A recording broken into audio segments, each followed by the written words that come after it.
A nightmare not of this world lies frozen in the ice below us, where it has remained imprisoned through the sacrifice and vigilance of a people known as the Salmon Ka. Today, only one yet lives.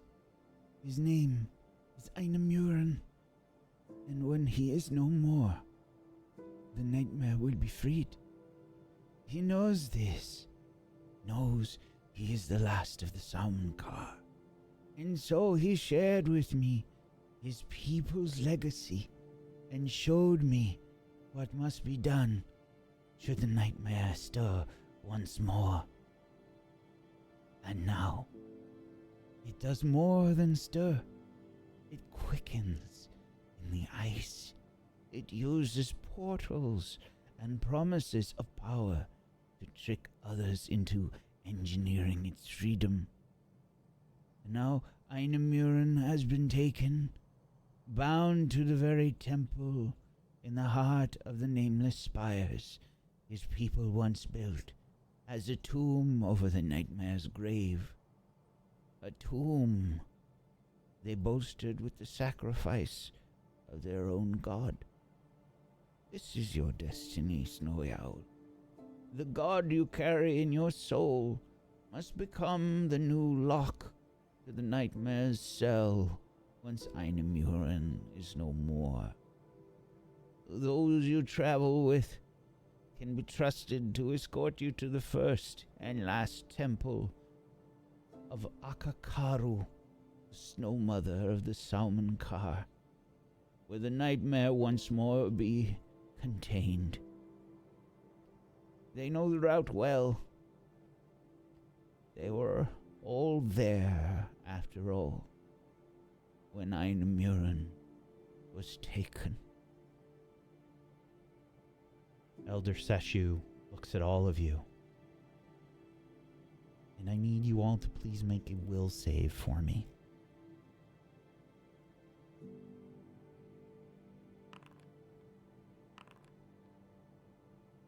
Critical success. It's at 18. Critical A success. failure of 20. Is it an emotional effect? This is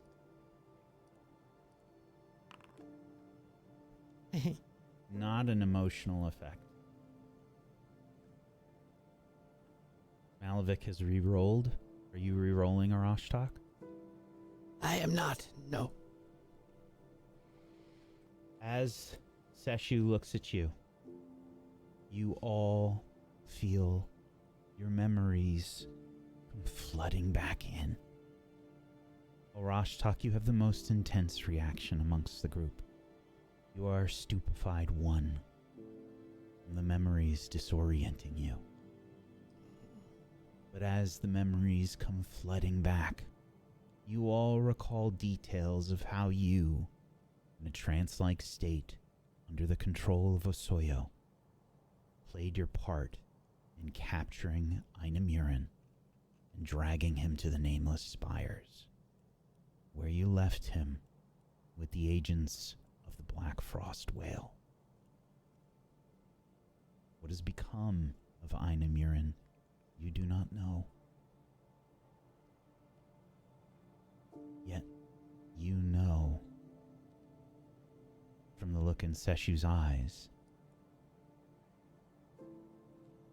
that looking at Elder Seshu, you know that these nightmares that you have had,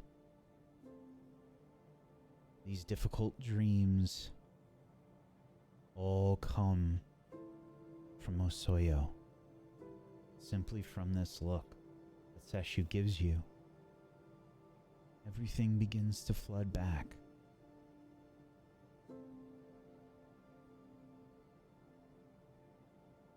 You remember dragging Einamuran to the Nameless Spires.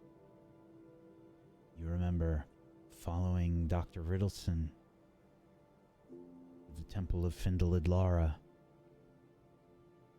capturing the Ilverani sentries, experimenting on them. You remember your time in the crown of the world, and the time is difficult to reconcile. Lost time, gained time. You ever really know how much time you were here, back home? Did you meet Dr. Riddleson when you think you did?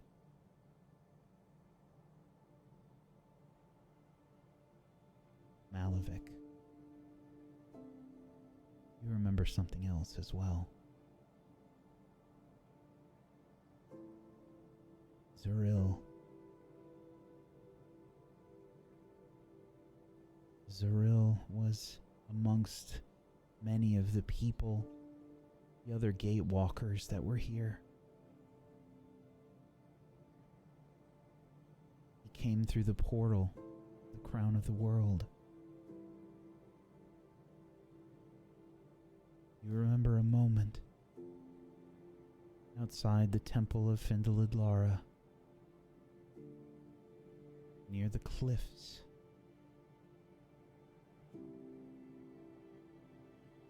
Zuril was able to free himself from Osoyo's control.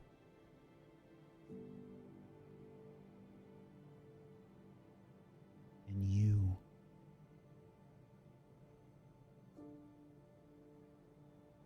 fought with him as he tried to bring you back.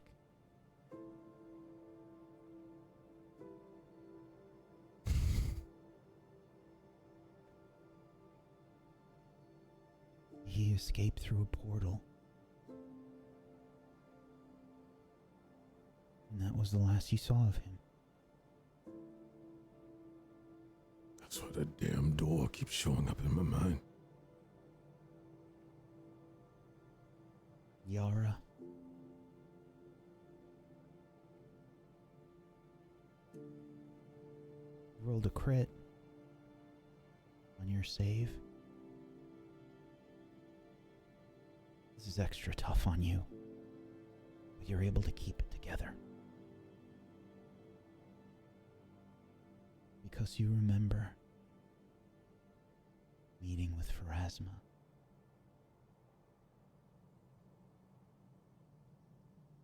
The bargain that you struck to bring your sister back.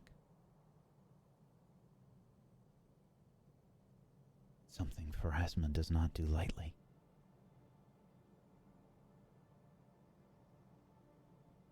That's how important your task is.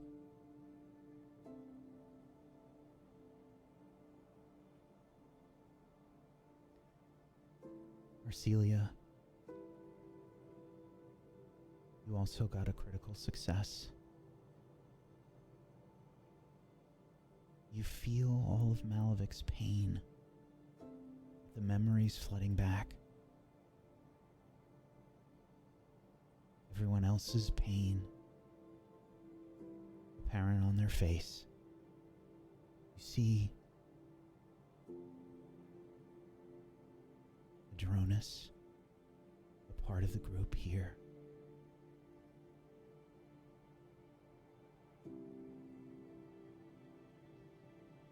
The sense that you had screaming from inside your own mind, trying to control your body.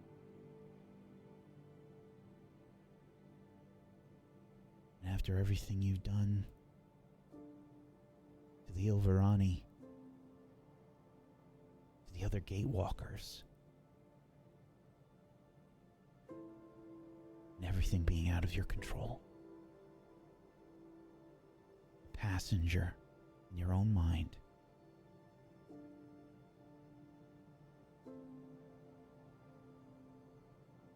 Karun, it is overwhelming for you to see all of these things, all of these horrors. Not being in control of yourself. Passenger. You see Adronis again. How much has Adronis haunted your dreams?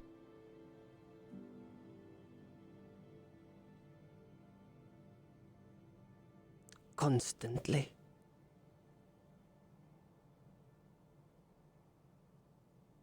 You relive those moments. You relive all that you forgot. Arash talk. Emotions have always been difficult for you to understand.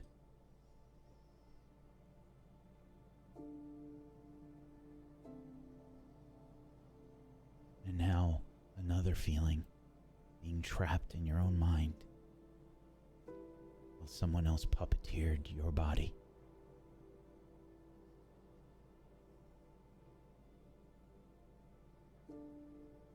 Reliving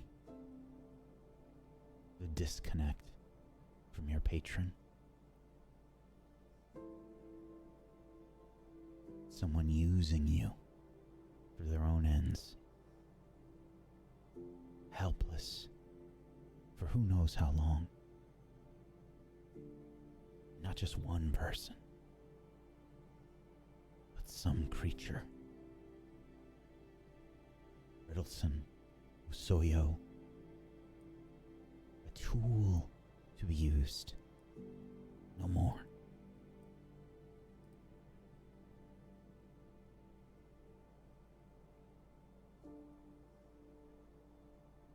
Collective gasp moves through you. Seshu tries to comfort each of you. I'm sorry that this happened.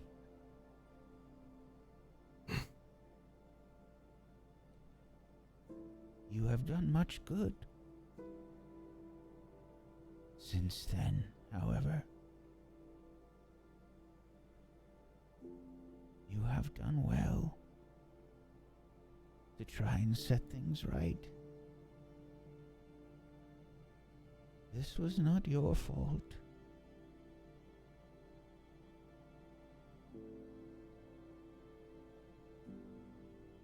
I know that it is hard.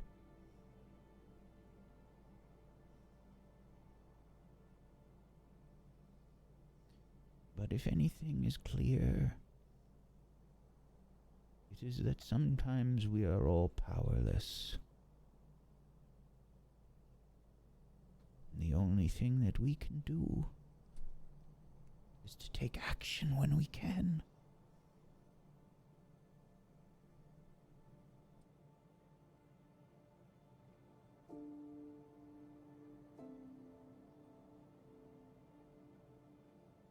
Snowy Owl, you must return to the Nameless Spires. With Rune, and hopefully with the escort of your friends.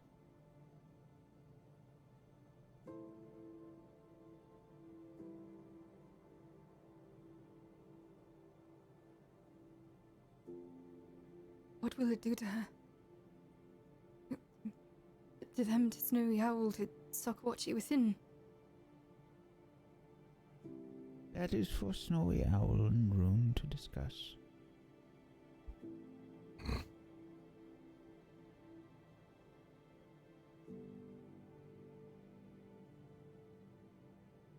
I do not know everything.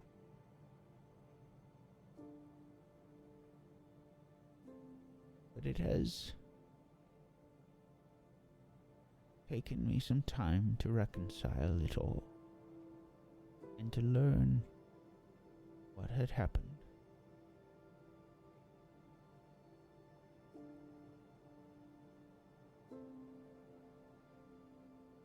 These powers that you all have. That the doctor has called deviant powers. They are echoes granted by Osoyo during this missing moment, which allowed you to overpower Ainamuran and drag him to his doom.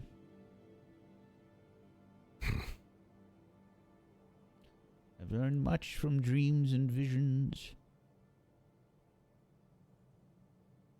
This is how I know that the village around us is but a dreamscape. But I am here, and I will help you recover many wounds that you may have.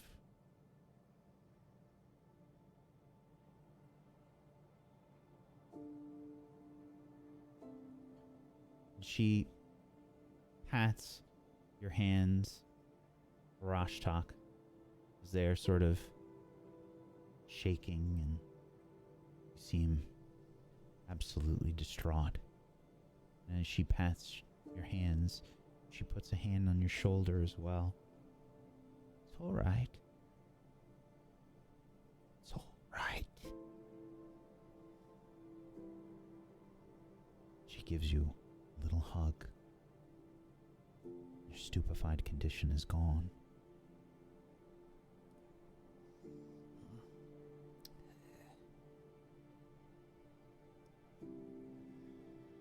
Yes.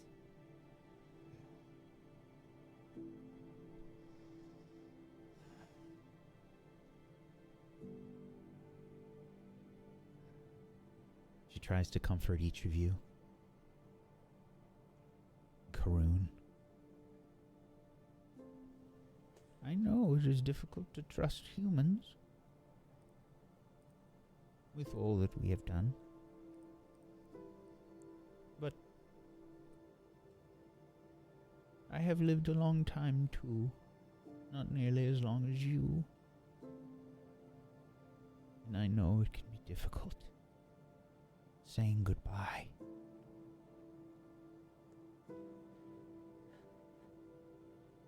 But it's all right. You'll be all right.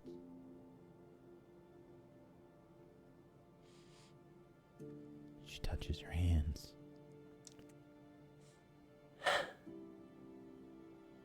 It's not your fault.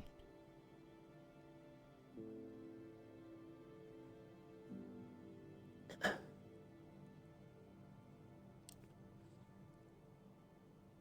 are no longer stupefied.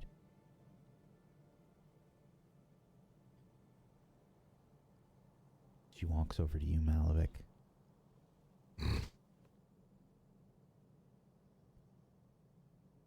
I know.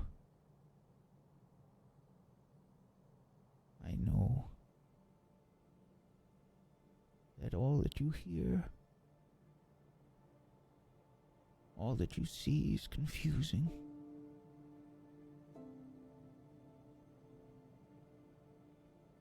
I know you feel anger, rage. That's all right.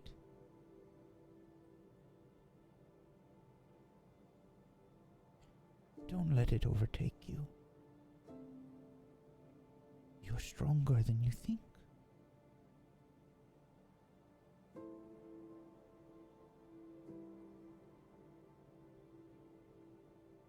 Your friends, they depend on you.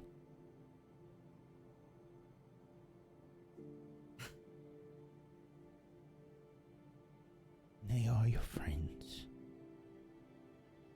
Look at how far you've come.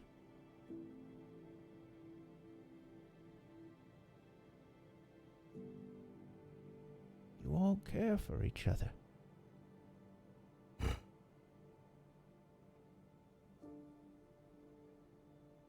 The bonds that you share are not easily gained. They are forged with time, danger, and determination.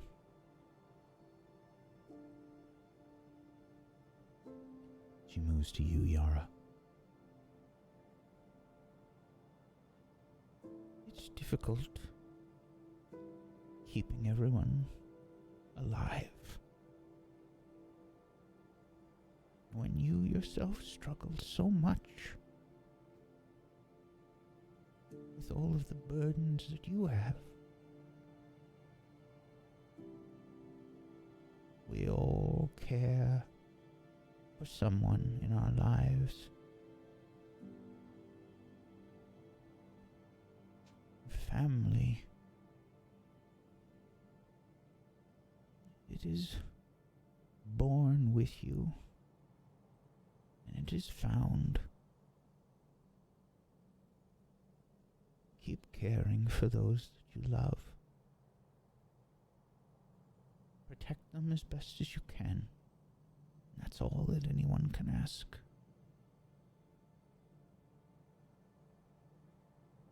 You cannot do better than your best.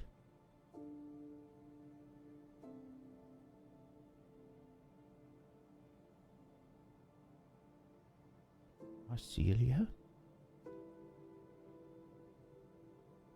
you are strong. You are wise. And you have seen much in your travels. And you will see much more.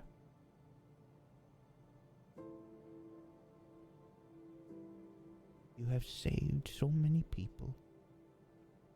Do not let the burden of what you could not control weigh you down. You have done your best. And you have saved many. You have a silver tongue, and you've used it for good. I'm sure your people would be most appreciative. And my snowy owl. I could not be more proud of you. You took on this heavy burden yourself. I only wish that I could be in it, taking it in your place. You are so brave.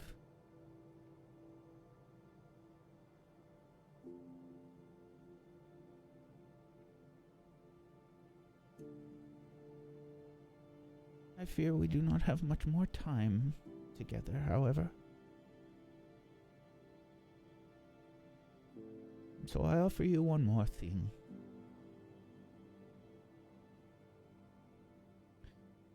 Your weapons or armor can grant each of you a rune upon a weapon or piece of armor. But I'm afraid it will unravel this dreaming.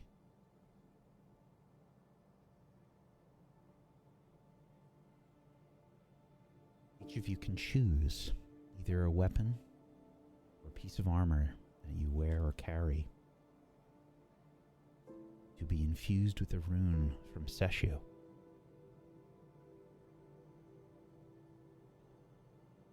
Please decide, as a piece of armor can grant one of the following: energy resistant, invisibility, resilient, or greater slick. If you choose a weapon to enhance, you can gain one of the following runes: corrosive, flaming, frost, shock, or thundering. Please decide upon which you would like. I'll paste it in our chat as well. I would ask for the flaming rune on my morning star that was gifted to me by Yara.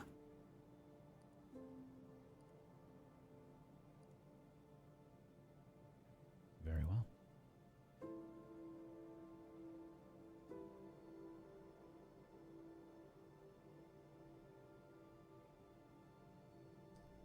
resilient for my robes.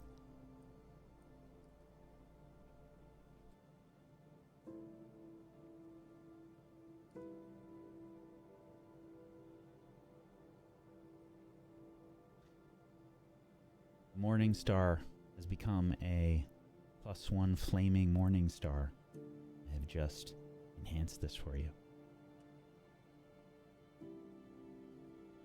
Thank you. As this rune is being traced onto it, I will tell Seshu, I would like to name this Yara's Heart. I think it's only fitting that it's given a name. So be it. I can't edit the name in my character sheet. Can you do it for me? Yeah, I got it. Hell yeah. Thank you. Anyone else know what they would like to add? I am still trying to figure out what Greater Schlick is. I think it makes it harder Plus to 2 hit you. to acrobatics and escape, I believe. Yes, +2 item bonus to acrobatic checks to escape and squeeze, specifically. I think I would like Greater Schlick on my glamored leather armor.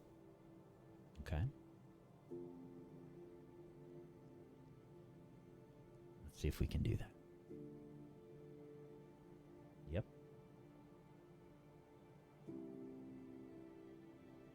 Thank you. You're most welcome. As each of these runes are inscribed on these items, there's sort of rumbling that happens. It's a strange sort of feeling for the rest of you. I imagine it's a bit similar to, like, if a sound effect were to turn off, maybe in a 3D position in a video game almost. It's sort of a bit like that. Like, suddenly a sound source from outside the tent goes away and just kind of fades. I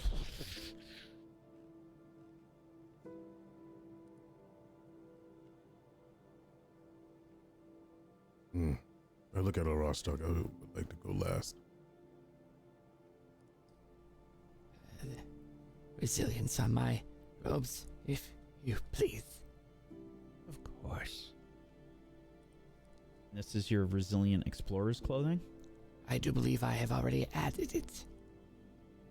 That is impossible. Oh. Let's see. Was Resilient an option? Yes. Yep.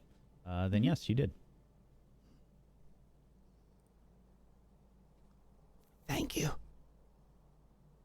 You're welcome.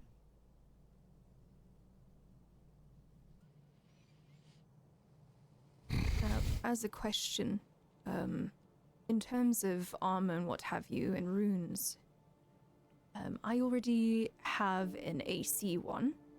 Is it something that I would need to get a rune inscribed on something else, or would it stack? So you have a armor potency of +1, which is just like allows you to put a property rune in. So you can still perfect. use any of those others. Excellent. I will then...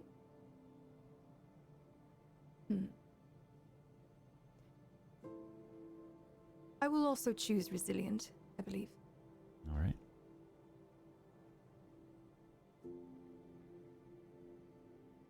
So be it. Again, Thank you, Seshu. you are welcome.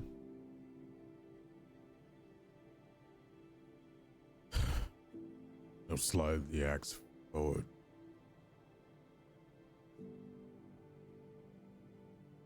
Thundering, so that every time I strike that damn wheel, they can hear all of our pain that it's caused.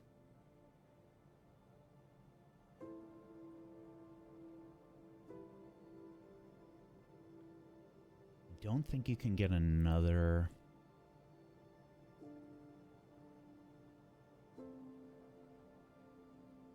another one on this. I'm trying to add it right now. Got a weapon potency and a striking rune on. You should only have... shouldn't have 2 on there, I don't think. Yes, you should. That was what gave you the extra dice. So I can add a property rune to this. And you want to do thundering. Okay. This was challenging, but it has been done. Now grab her hand. Thank you for showing me what happened. She pats your hand again. The truth can be difficult sometimes. But now I have no regrets. Yes. And those that have tricked me will feel its full wrath. And I let go.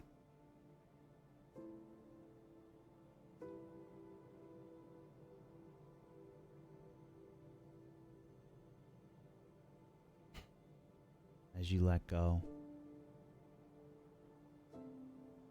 Seshu smiles at each of you.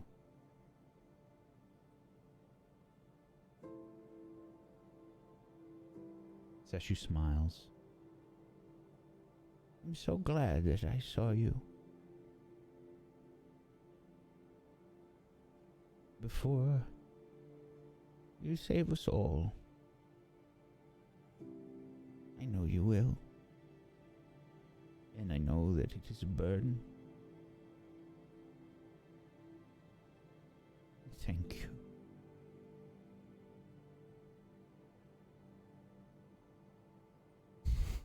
Seshu smiles, begins to fade.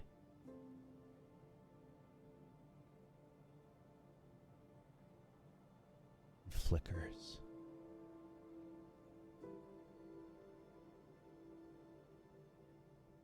And as this happens, strange sound, almost like the ripping of wet leather, combined with a grinding stone, tears through the dreamscape. Seshu flickers and fades, and then grows fearful. You've lingered in the dreaming long enough. The nightmares. The nightmares. Predators. I knew it. From beyond the wall of sleep. As this happens, there is this strange, distorted feeling from each of you. The air sort of rips and tears as strange, disgusting creatures begin to appear inside this home. And I bring you here as appearing in this shared dream. You see true horrors begin to appear.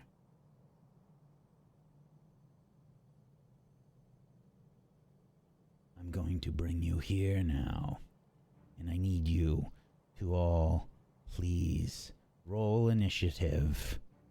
Did we get a bonus since I sensed it earlier or no? You do.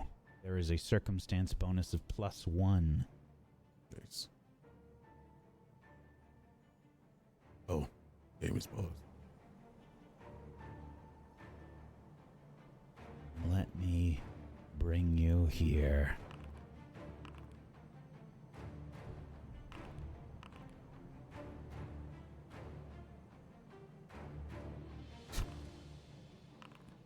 It's descending order. 22. I get a plus All of those one. rolls. I don't like those. Yeah. How are they in our meat yet? They are not. You are still in the dreaming. The Elder Seshu's tent is still around you. You see this massive creature that looks like this. Let's zoom in on that. Oh. It's sort Okay. of... Oh, it's worse. Good. Hmm. No! What? No! There has to No! be a line somewhere. I don't think we found it yet, guys. No. I don't know what you do with that. What? You got to be real Floating. creative. Not okay, Frank? What wouldn't you do? Floating A lot. Lot. maggot-like abominations His eyes in his mouth. appear in this room as though ripping through holes in reality. And we are jumping into combat right away. As the Dreamscapers will go first. Karun, just as a reminder, you are no longer stupefied. Correct. Good. I also have to do my daily crafting. And I also always have Vital Beacon on and stuff. I think it got like cut off. Probably when we did the because fast of forward to the some time advancement stuff. Yeah. Yeah. So I'm just gonna that put would it do on it, and yes. everything. Okay. Yeah, and Karun, you could have done your daily crafting. Whatever you imagine you would have done on the trip, try to do that with that in mind, like as you're traveling across this Definitely. bleak landscape.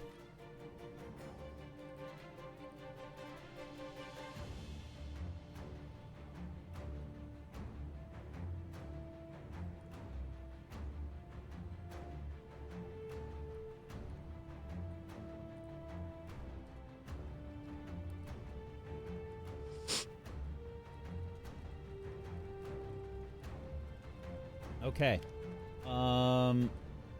Let's see. The Dreamscapers are going to go first. All right. Which is the actual first. Okay. This one.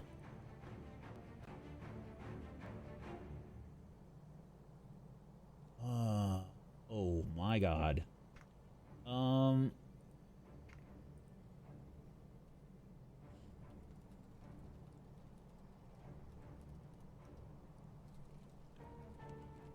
How big is this area?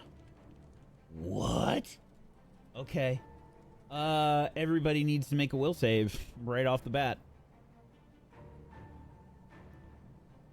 Oh, Oh, good morning. I was. Were they fireballing into the tent for a second there? It's a 33. I'm gonna re-roll my 17 35. Critical. into a crit Ooh. success. I think that's all, everyone critical succeeded. Wow, okay. You're unaffected by the presence of these creatures. And you are now temporarily immune to the frightful presence for 1 minute. So it just gets that. That's just a freebie. That's good. And then let's see. Whomst among us? Oh, wow. Okay. This one is going to move up here. I don't think it can get through, so it's going to stop there. And I think it's going to take aim at Arcelia. And will attack with a Dream Barb. Kinky. As this tentacle shoots out, sort of launches out, you can see these barbs just start to fly off and straight towards you, Arcelia. Before you can even realize that one of these things is right in front of you, one from the other room will launch these barbs towards you. And I need another will save from you, Arcelia. Which is a failure. Okay. As the barb tears into your flesh, You feel as if something is trying to get into your mind. You are now fatigued. Oh, God. And Oh, Jesus. Reroll that shit. let's see. You will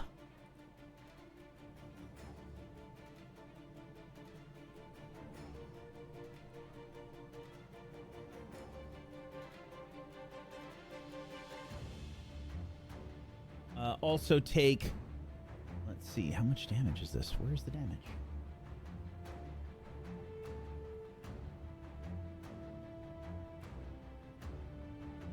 Oh, is there no damage? Oh, is it just a debuff attack? It's just a debuff. Yep. So that one will hit you, and that is it for its turn. Okay, the next one. The one right next to you, Yara, Arcelia, and Karun. Let's see, this one. Ooh. Wow. so many options, right? Oh my Yep. god. Yep. It really does. Okay. It will either aim for Yara, Arcelia, or Karun. And I'm sorry, did I roll? Did I not roll for Snowy Owl? I did. Okay. Okay, this is at you, Karun.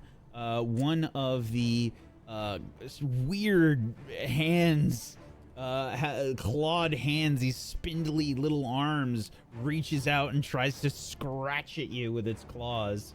Ugh. That is a hit with a 29. And I need a will save from you, Karun. It's in the chat there. You can just push the will save. There you go. 27. Okay, that's a success.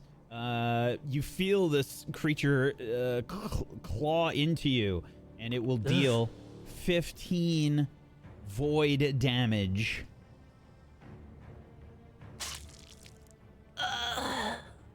And as it claws into you, you can feel something, feels like something scraping at your mind. And then, yeah, I think it's gonna claw again. This time at you, Arcelia. Right. Oof. That's a 30 to hit, and another will save. All right. Hey. Critical success. Very nice. You take 16 void damage as it claws into you. Again, your mind is able to just sort of repel whatever is trying to attack you. And a final attack on Yara.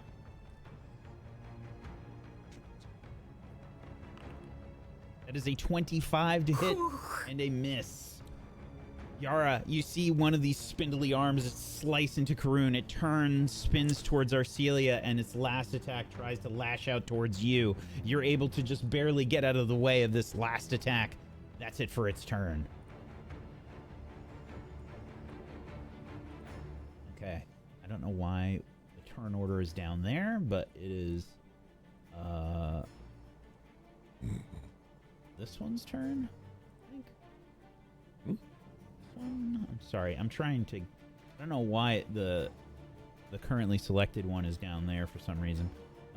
But it is this one's turn now. This one will try and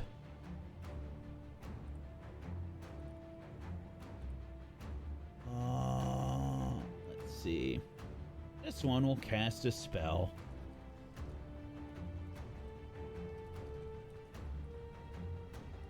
Oh boy. Wait, This the one. turn order is. I'm paying attention to it. I'm doing it the right way. There's 3 of these Dreamscapers ahead of Arcelia. It has the it has one selected. That's just wrong. I'm still doing that's it what the you were right way. saying. Okay, I was confused too. Yeah. Sorry. This one is going to cast a spell. I think what it's going to do is it's going to cast Sleep.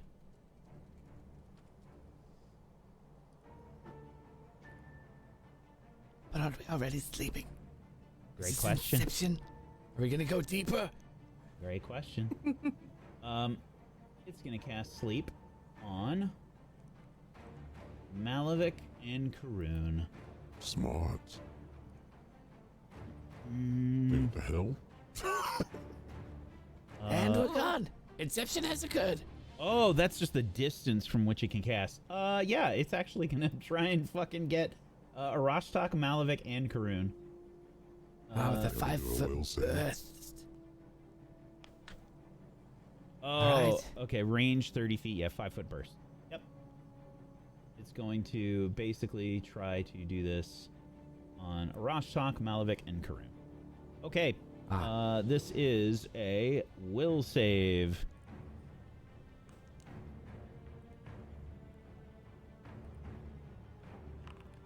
What is going on? Critical success.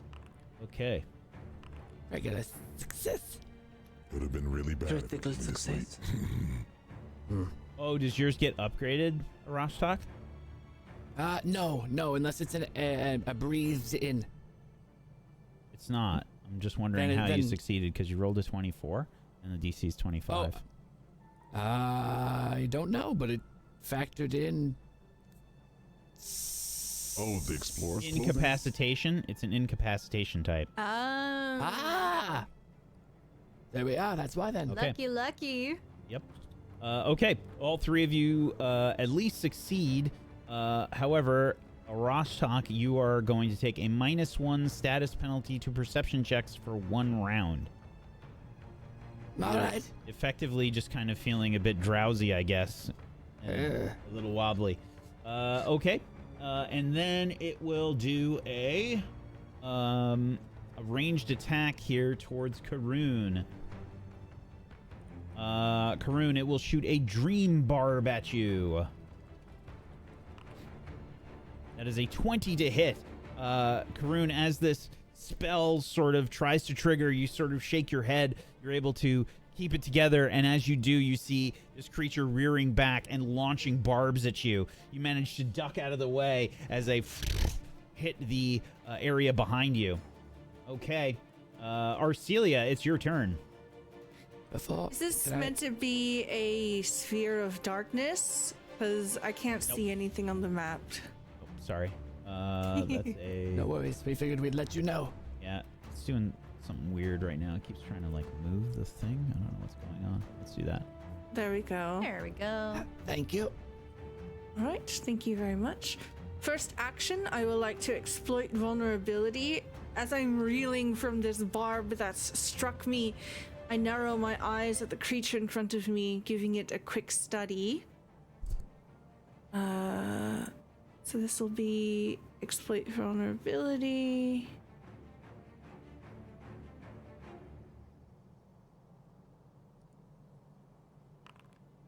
Success. Okay. I will apply the mortal weakness. As I perceive this creature, I immediately begin to seek out some ferrous beads from my pouch. I crush them in between my fingertips, creating this silvery powder. And as I smear it onto this face of my morning star, there is a bit of a spark that forms. I will shout out, "It's weak to electricity!" And I will smack it with Yara's heart. My second action. You just Kalima'd out of my chest. Yeah, I walk over to Yara, like the mummy. And then I beat the shit out of it with the heart. No, that is a critical miss, unfortunately. Yeah. You take a swing at this creature, and as your mind sort of reels from all of this information that you've taken in since you've been here, you remember something about these creatures being called dream scrapers. And you can vaguely remember that they are often controlled by other more powerful entities. And that's all you can remember. All right. As I swing a bit too slow with the first strike, I attempt to backswing it with a second strike for my final action. That is a hit. 29. Yes, okay. Give me some damage. All right. It's going to be 18 damage. Very nice. Yes, you make solid contact with this creature. There's this like rippling of its teeth, and you see the eyes inside of its mouth sort of like look around a bit wildly, and they all focus on you for a second. That will be my turn. Okay. The next Dream Scraper will go. Okay. Let's see. And that is the one in the back here. Okay. This one.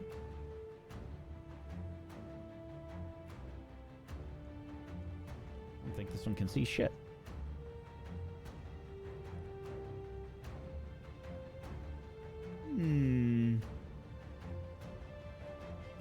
Takes the action squeeze, finally.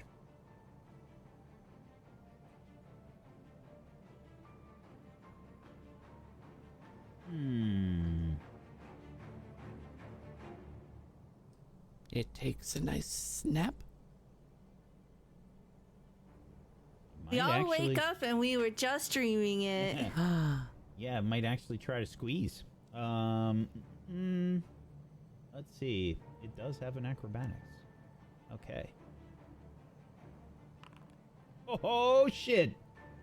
It's gonna squeeze through the door with the little space that it's got. I have to describe how it lubricated its body.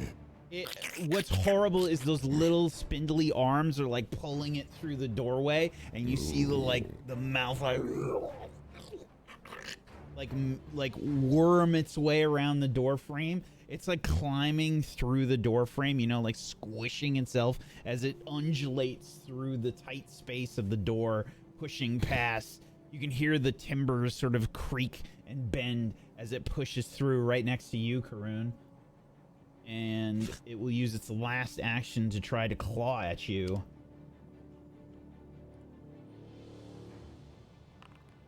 That is a miss. As it uses one of its spindly arms that gets free. It's a bit short, Karun. Its little T-Rex-like arms just can't quite reach you. As it tries to reach out and claw. It might tear some of your clothing as it reaches out, but it can't actually hit you. Okay, Snowy Owl's turn. Snowy Owl says, "How dare you ruin this moment with Elder Seshu?" Snowy Owl's wings burst forth. Light begins to spill out across the room. You can hear this sort of screech come from all of the creatures around as Snowy Owl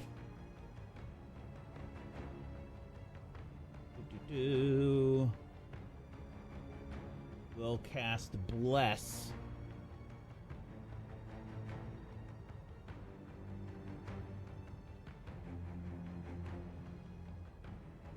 Blessing those in range. And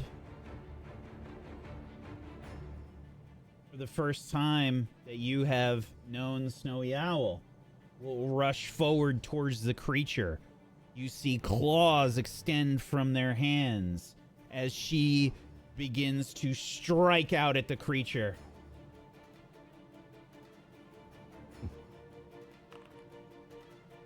With a really horrible roll. I rolled a 3. It looks so cool, yeah. Snowy Owl. It looks so cool. And then again, How dare you!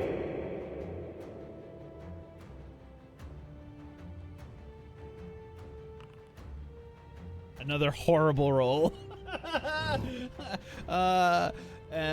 This creature is able to sort of grab Snowy Owl's arms as she attacks, and she breaks free and looks to be readying another attack. But that is it for their turn. Malevich. We'll just take a step forward. Does that put this thing in off guard? Yes. Right. I sensed you earlier. Now you will pay, and I will strike at target. Here we go. It is off guard. Whoops. That's not what I meant. Sorry.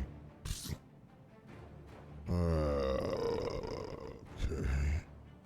Oh, Arcelia got knocked the fuck back. I'm sorry, my She's like, goodbye, goodbye, goodbye. my cat is just all over my keyboard. Hold on. Mother, I would like to play as well. Make sure all of this is on here. Mother, you look like you are having fun. I would also like to have fun. Okay, that is a hit. Give me some damage. Alright, see if Describe what it everything is looks on like as you strike with your new thundering Oh yeah, look retribution at that. axe. Wow. As I hold it in the air, instead of the skull being still and idle until it strikes its unit, screams out in a terrifying yelp. Boom! Makes a very big thundering noise as it slaps against this creature. 24 damage. 2 of it being thundering, 8 of it being fire. Very nice. Boom! As the sound reverberates through the walls, little debris falls from the stone, the dirt all around from this hut. Let's see if I can help you out here. Okay, and then I will follow up with another attack.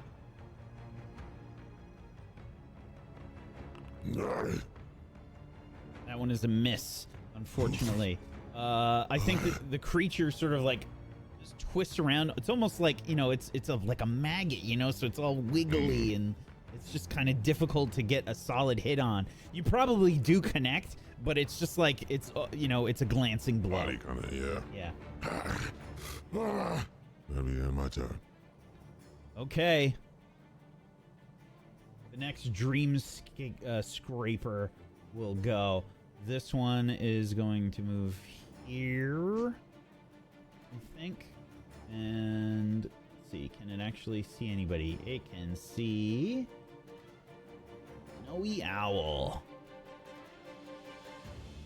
It will try to attack Snowy Owl with a ranged barb.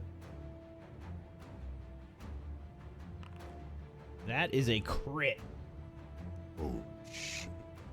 Okay.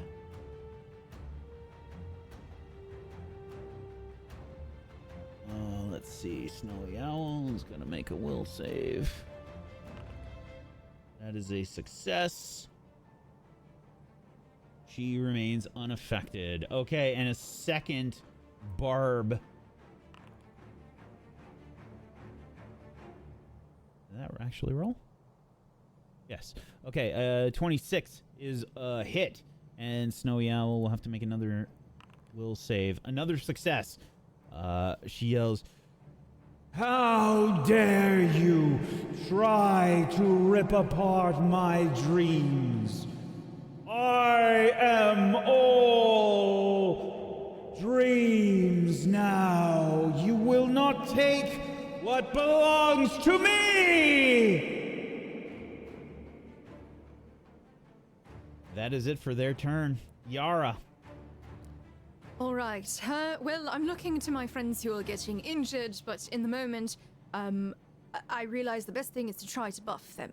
So I'm going to go ahead and I will focus my hand towards Malavik so that I will go ahead and use Reach spell and cast Protection upon Malavik. This will hit everyone within 10 feet of Malavik. It's going to hit everybody except for Aucelia.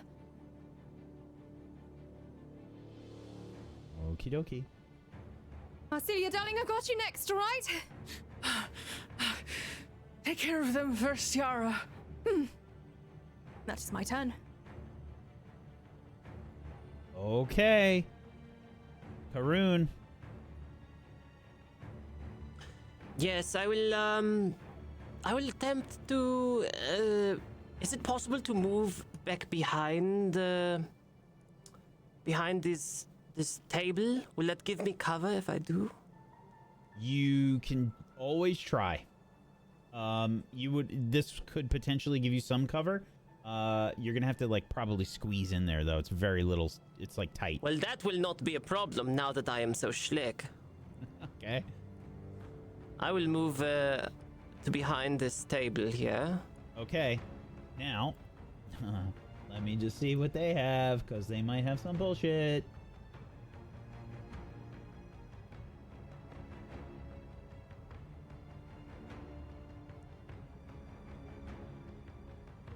Nope. You're good. Perfect. With quick alchemy, a quick bomber, I can withdraw I a need an bomb and acrobatics throw check, it. though. And you get a bonus on this because of your armor. So, actually, it's the squeeze action is what you're trying to do. You're saying an acrobatics check? So, I With will. a +2 I to can your do this. armor. There you go. And let's see if it applies it correctly if you do this, because you have the greater slick rune on there. It's in the chat. You should be able to just push that button. Should I put the armor check penalty? It doesn't show that it applies it. But I'll just roll for it. Yeah, see what happens. Let's see. Acrobatics check. It doesn't have it.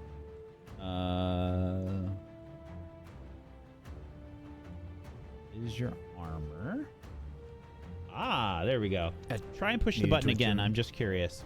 We're gonna go with your original roll here, but try and hit the squeeze action again. That still says, 3. no. Do you have the They might need investment to- toggled? I yes, just put it the on. diamond. I just did it. Hmm. Okay, well, you would have had a 19 on that. And I will say that is probably enough to make it back behind there. It's tight. Also, I am regretting Karun, having so many rations. before it ends up going too far away, make sure you drag the spell effect from protection onto you. It raises your AC. Yes, thank you. Of course. Oop. I will do that. And there we go. Thank you. Perfect. Because of quick alchemy, I will draw and throw a bomb on the same action. You were saying last time that the maximum range without taking penalties is 20 feet? Yes.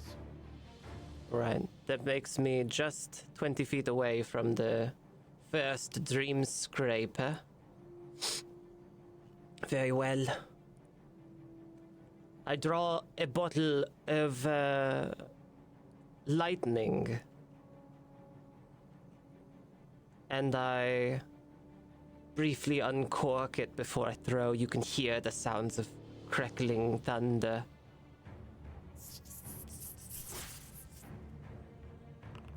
And I lob it.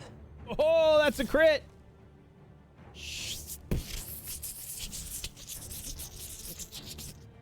Lightning expands outwards. Give me some crit damage.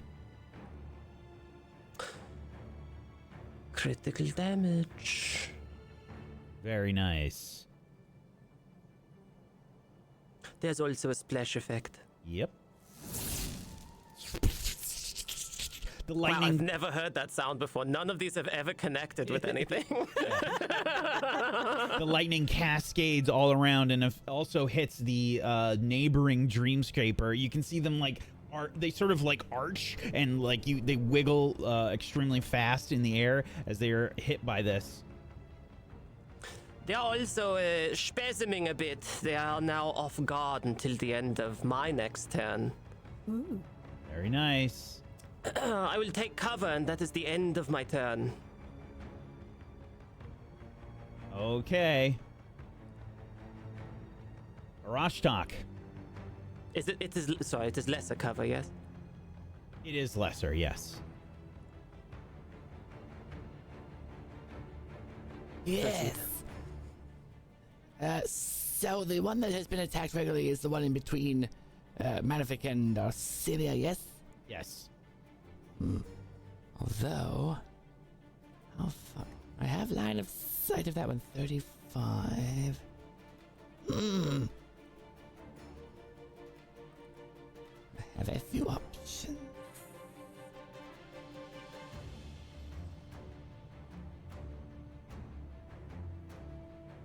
That is touch. Well, I think what I will do is attempt a new hex. What I retrained for was mycological malady. I spew out spores. This is a reach spell, so it is using all 3 of my actions. As spores begin to drift down on this, as little a monitor shakes and breathes.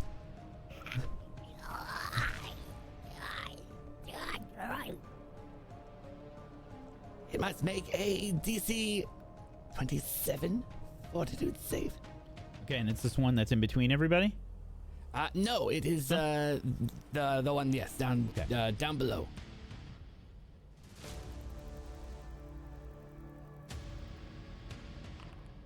That is a fail. Failure. Good. It is stage 1 of Void Cap Spores disease.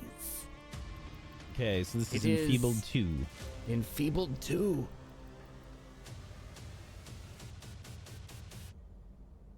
Very well.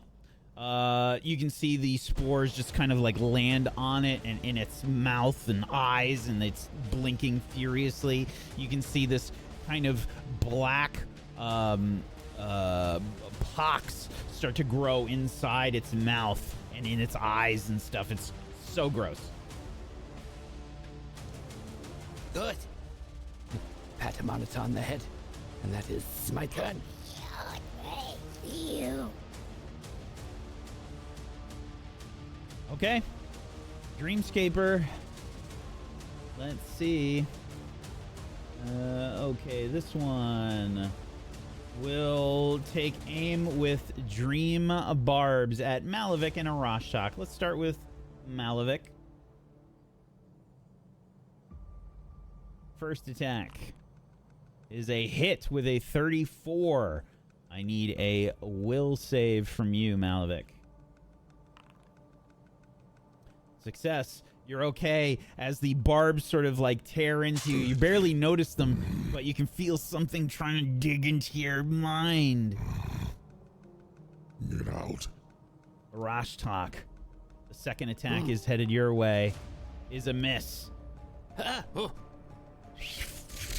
It clangs against the wall behind you, and a third attack will be towards you again, Arashtak. That one is a hit. I need a will save. Yeah. Success. All right. This time it does tear into you. It's like a bee sting, Arashtak. It's like intense pain for a second, but it kind of goes away, and you feel this lingering probing of your mind. Okay. New round.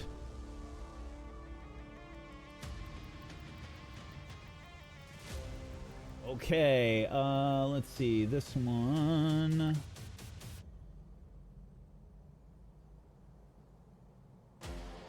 This one? It's this one, right? I think it's this one. It's highlighting strangely for me, so I'm sorry. Yeah, it's this one. Okay. This one is gonna go back here. This one will begin shooting some dream barbs towards Yara and Snowy Owl. First one towards you, Yara. That is a hit with a 33. Need a will save from you. All right. Critical success with a 30. Very nice.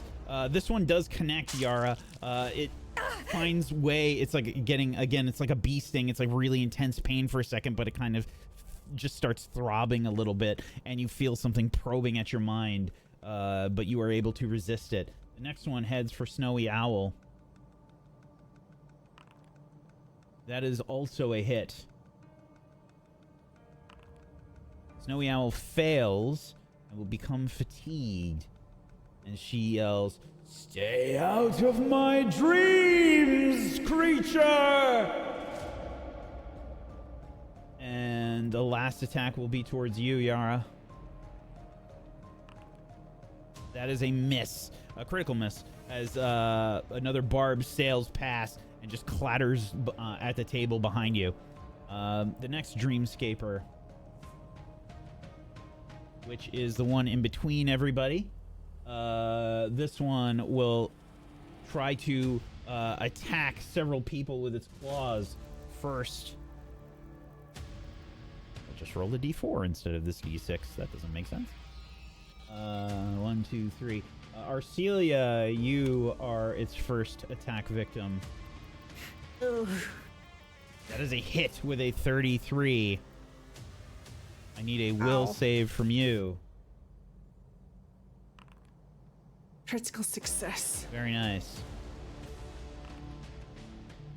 You are hit for 21 void damage, however, as the claws scrape at your flesh. Next victim. This will be towards Snowy Owl.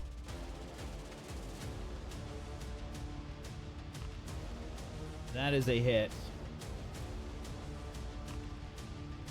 For 21 void damage.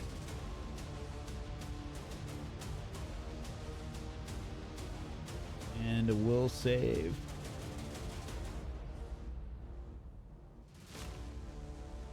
Fail. Oh, is this fatigued too? Can we do fatigue too, or is it just fatigued? I don't know if they stack. They do not. Slow Okay. doesn't. Nope, Okay. it just stays. Yeah. I guess it just tops up fatigued. If it had a duration, that makes sense. Okay. That is it for its turn. Yes, was that its second attack or third? How long does fatigue last? Until you rest. That was its third? No. It was its third. Yeah, two that was on its third. Arcelia, one on Snowy. Okay. Actually, I think it only did 2. One.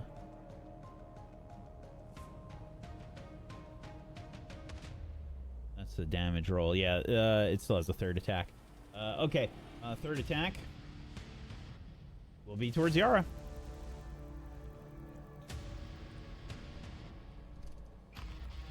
That is a hit with a 27. Yara, another will save. Okay. I am re-rolling that with a hero point. That was a natural 1. Oh, for a critical success, 31. Yep, that's a good thing. You did not want me to read me the critical. You did not want me to read the critical failure one. Nope. Okay. It will, however, deal 18 more void damage to you.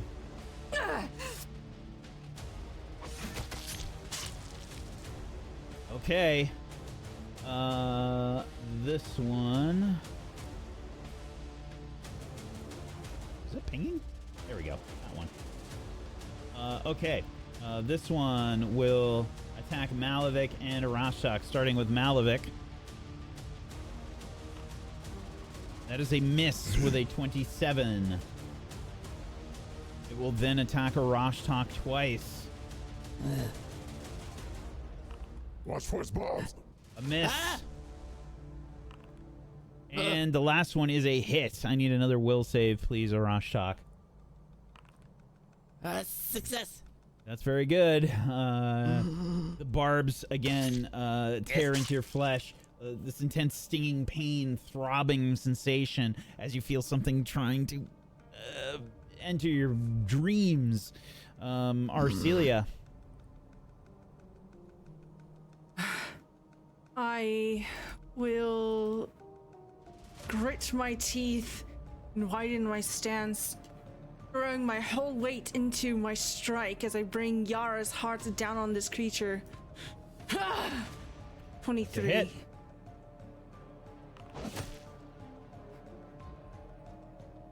For 14 damage. Okay. Your mortal weakness enhanced Yara's heart attacks and strikes. Thunk! You feel the creature recoil in pain against the strike. I take this moment as an advantage as it is reeling from the damage. I strike again, trying to aim for the same spot. Okay, that is another hit. Give me some damage. How do you kill it? As I beat into the side of this creature, there's instant bruising where I've struck. I strike it again, and there is a horrible squelching sound as it crushes in on itself from within, collapsing like a deflated balloon. Yes, and as you kill it, it makes this horrific sort of squelching sound, and it just sort of tears apart and disintegrates in front of you.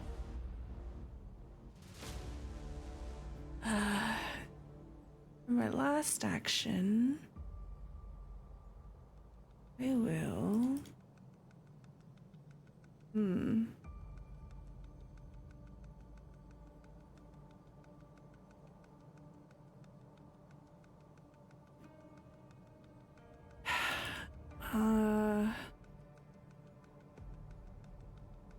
Didn't expect it to die so quickly. Want me to bring it back to life? No! Okay, what can I do here? I can't really do shit. I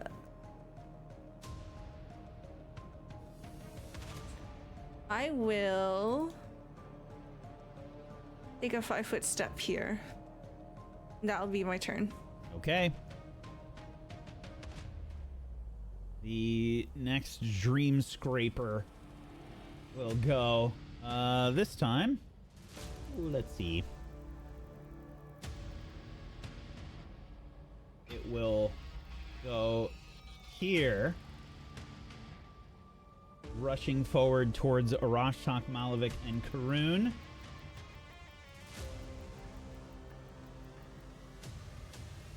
And will attack you, Karun. With claws. Those spindly little arms try and claw at you behind this display. It's a critical miss as it tries to strike at you. It just sort of itself in the face. It's just wrecking all the stuff that's on the display, knocking things onto the floor and such as you're just kind of ducking behind. Next attack will be towards you again, Karun. That's a crit hit. Unfortunately. I need a will save from you, please, Karun. It's in the chat there. Whoa, critical success. Okay. As you take 44 void damage. Ugh.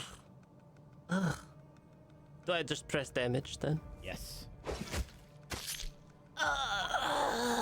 You see this horrible rending of Karun's flesh as Karun tries to hold up arms trying to block this creature from attacking her.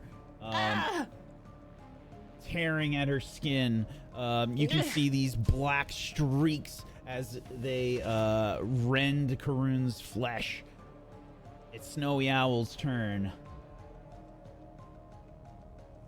Snowy Owl.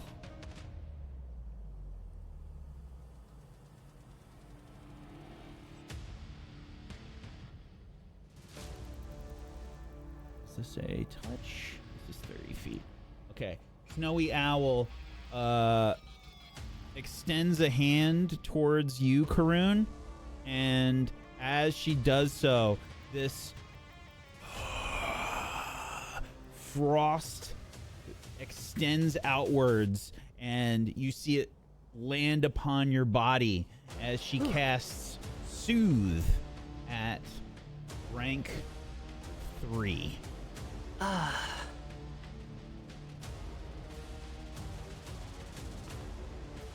To heal you for 31 health. And also please put the spell effect Soothe on you in the chat there. Drag that into it. Which will give you a +2 status bonus to saves against mental effects for the duration. Excellent. And then, I think Snowy Owl will... Can we do this? Does this work? Nope, that won't work. I think Snowy Owl will then cast Guidance upon... This is a status bonus, so I think this should apply to you, Malavik. She will cast Guidance upon you. So you can drag the Guidance spell effect and the Guidance immunity upon yourself. Blop. As you feel this frost settle upon your body for a moment. Okay, it's your turn, Malavik. I will step here. Get out of vision of those other pieces of nastinesses. And this should put it off guard as well. Yep. And I will hit it from the back, as they say. Hang on one second. They do say that. But in this context, Well, you know. Okay, it is off guard. Oh wait, I'm sorry. It's It been was already off it guard. was. Yeah. Karun had that effect on it. Now the guidance I cannot use. Oh, there we go. Ah! Oh, I didn't target. I hit myself. Fun. All right. My bad. I thought I had a target. Well, a That's a 29 is enough. That was a hit. Now, if I hit damage, will I damage myself? No. Just make sure, as long as you target It's it. targeted now. Yeah, I apply the damage. Okay. Juicy. Damn. This is another hit. 30 thick damage on 2 thundering. Boom. 8 fire. All of the sort of dirt walls begin to crumble a little bit from the reverberation of the attack. As you strike this creature. I have one more go, so I'm gonna do it again. Bye. Another hit. Ooh. Give me some damage. Ah. No. 1d7. Very nice. Another strike from the Retribution Axe of Thundering. Boom! Boom! You're all like buffeted by walls of sound as the strike attacks this creature in rapid succession. I even forgot to put on the bonus, but it's fine. We hit it twice. Okay. Alrighty. The Dream Scraper back here can now enter. Gonna move right here. And did that thing squeeze through? So they actually have, I didn't even realize, but they actually have freedom of movement. Just innately. That's gross. Good for them. Pushes all his organs to his mouth. And Yeah, then slips so his it's body just, in. the way I imagine this is it's just able to, because of all of its little arms, it's able to just maneuver through all these little spaces. And it's straight out of every horror video game you've ever played. You know, it's just little hands crawling on and grabbing things to move into the room and stuff. What those hands do. Yep. Oh, now then. Okay, this one will move in front of Snowy Owl, Yara, and Arcelia, and will strike at Yara with its claws for its first attack. It's a 29 to hit. Need a Are will those save. claws or are they more like fingies? They're like long fingies with nails on them. Salad Critical fingers? success. Very nice, Yara. Okay, damage. 18 void damage as it slices into you, Yara. Probably like onto your shoulder, tearing at the flesh beneath. Okay, second attack. Last action will also be on you, Yara. That is a critical miss, however. As it strikes, you're able to batter away the next hand that comes your way, predicting it, following up. It is your turn. Oh, this bastard! I'm going to go ahead and I will reach my hand over as it glows a golden color and cast lay on hands on my dear darling Arcelia next to me. So Arcelia, you are going to be healed for 30 points of healing, and your AC is raised by 2 until the next turn, so you can drag the spell effect of lay on hands on you. Yummy, yummy, yummy. All right. So question before I cast what I'm about to cast. I can see 1, 2, 3, and I see the edge of one of the tokens. I want to be fair, so I want to have you let me know whether or not this monster that is poking up in that other hallway, the one above the door. You can if they would be currently see visible. 4 of them. Okay, so I can see 4 of them. So at a 3rd level, since it is my one of my signature spells, I'm going to go ahead and raise my hands as tendrils begin to go ahead and wrap around them in inky void, and I will cast them towards these creatures, casting fear upon all 4 of them. They must make a DC 27 will save. Okay. Now, let's see if I can do this. I'm pretty sure I can. I'm going to select all of them and hit the button and see what happens. 1, 2, 3, 4. They all fail. Excellent! They are all frightened too! And that will tick down at the, I believe after their turns, yes? Yes. At the end of their turn, yes. Yes. And yeah.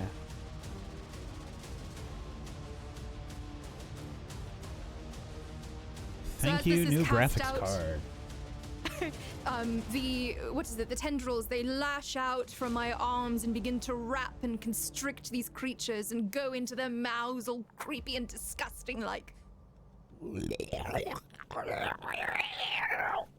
Except they enjoy it. Oh, Is that it for your turn, Yara? indeed. Haroon. Well, gross. I will, from my vantage point here, I will attempt intimidating glare. Can I do that? Is it Let's possible? see. Intimidating glare. I believe This that's is it just right here. yeah, that's just a demoralize. Yeah. Is this an action, or do I get this as a free action? No, this is an action. All right. Well, I will still use it. It's one action effectively to demoralize.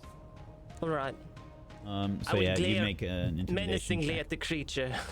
The one closest You to you? think the darkness is your friend?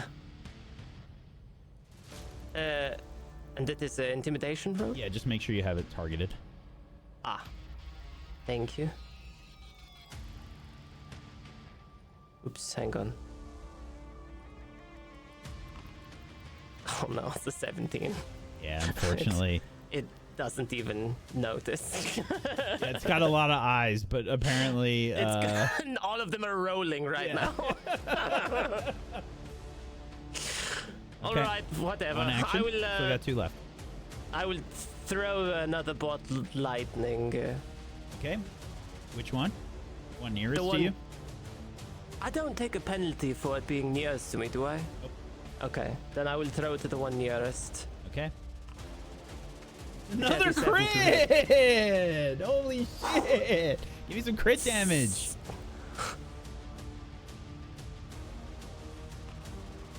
It's a 20 and 4 splash damage. Very nice. The splash damage cascades around to the other one as well. And Very nice, Karun. You make both of them off guard. Fantastic. I take cover. And I shout from cover, "It's off guard again!" And that is the end of my turn. Oops. Well, I just maintained the other lesser cover. Alright, that's my turn. Okay. Arashtak. Yes. The first thing I am going to do is maintain the malady so that it continues to get worse. Terrific. Which is enfeebled 2 and slowed 1. Okay. Do they make another check? I was looking into that to see if they need to check every round for diseases or not. And I would assume to like anything. advance it, they have to make another check to see if it That would be advances. like, but with goblin pox and everything else, that's why I was curious. I couldn't find it. It doesn't mean it's not. I think you might be right, but I don't know. If it automatically gets worse, And this is you sustaining a spell? Is that what that is? So this one in particular, this hex disease, I have to sustain every round. Compared to like goblin pox and scurvy, where they're still magical diseases, they just progress. They just stay on without me sustaining. That's the only difference, the sustain. So what? It's still a disease. So what is your action that you were doing? Sustain. So the spell stays on. This is the only disease that goes away when I do not sustain. The progression is unrelated.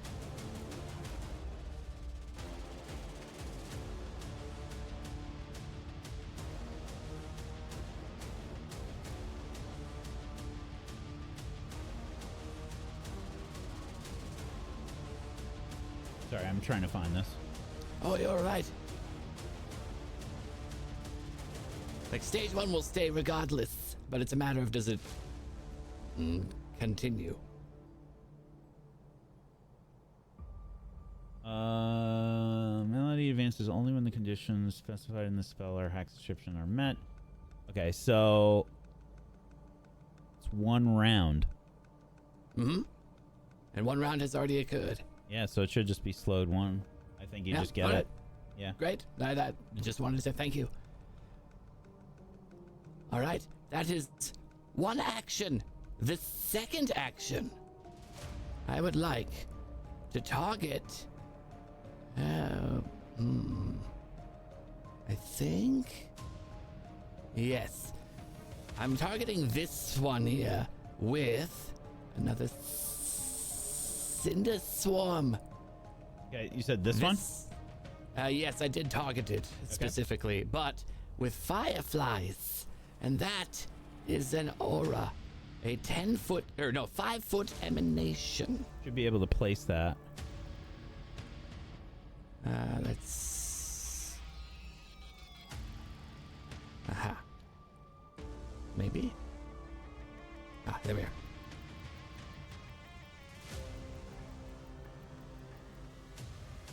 Yeah. Yes, it's a 60-foot casting range. I placed it. Yep. I see Wonderful. it. Anything in that emanation needs to make a DC 27 fortitude save. Crazy. Ah! Those 3 are all critical fails. fails. And there's another one hiding back there. All right. So it's double damage, and it is blinded for an entire minute. Oh, shit. Give me some damage. All right. I rolled not double, but there you go. So I double this? Yes, you'll need to. Yeah. That yes, correct. I rolled pretty bad, but Okay. blinded for a minute. I'll take that. Very nasty. You see fireflies buzzing out, and as they land upon and crawl across these creatures, bursts of little, it looks almost like flash powder, like small bits of flash powder exploding on the creature's flesh as they begin to explode and blind these creatures. They're all like in their mouths and stuff. Ugh. And they just keep coming and flowing out of my robes as I'm able to sustain this spell as well if I desire. Bonkers. So this would take you another action effectively on your turn. And I looked it up. I can sustain multiple spells. I just lose an action every time. Gotcha. All right, makes sense. All right. That is my turn for now, though. The Dream Scraper in the back. Let's see. Blinded. Can't see. All normal terrain is difficult terrain. You can't detect anything using vision. You automatically critically fail perception checks. Blah, blah, blah. And if the vision is your only precise sense, you take a -4 status penalty to perception checks. You are immune to visual effects. Blinded overrides dazzled. Oh my god. It's bad. It's super bad. I got more debuffs.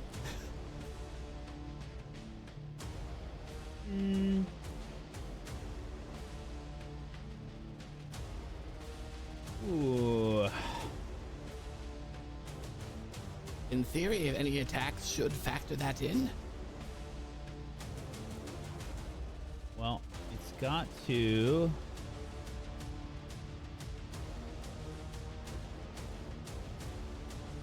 critically fails perception checks using vision. All normal terrain is difficult. It's still And hear I believe things. anything that is unable to be seen using vision is concealed. I believe is how that works. Yep. Okay. So this is, let's see, concealed is a DC what? Concealed. DC 5 flat check. All right. Yeah, so it's going to try and fling out some dream barbs, but it has to just even fucking beat that. Yep, it does. Okay, so it's going to attack where the sound originated from. So it's going to attack you, Arashak, with some dream barbs. It critically succeeds on its ability to locate you and will attack. Fair enough. That is a 25 to hit. Don't hit me. Oh, I see. It puts the blinded in there. Yeah, And it says DC nice. 11. Yeah, so it wouldn't have been a critical success, Nice. but it still would have For been sure. able to. Okay, Yes. we'll save.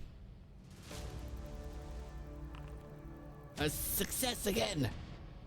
Excellent. More of these dream barbs will come flying towards you. The creature's just kind of freaking out. It doesn't really know what to do.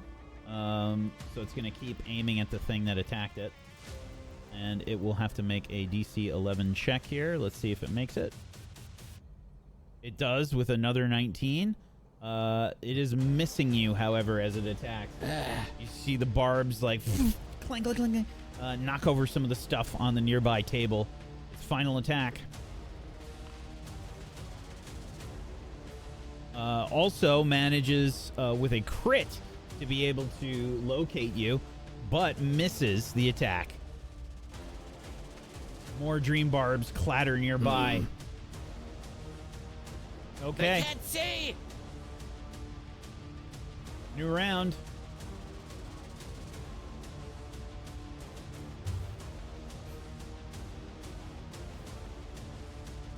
All right, this one is going to attack Yara or Snowy Owl. Let's see. Yara.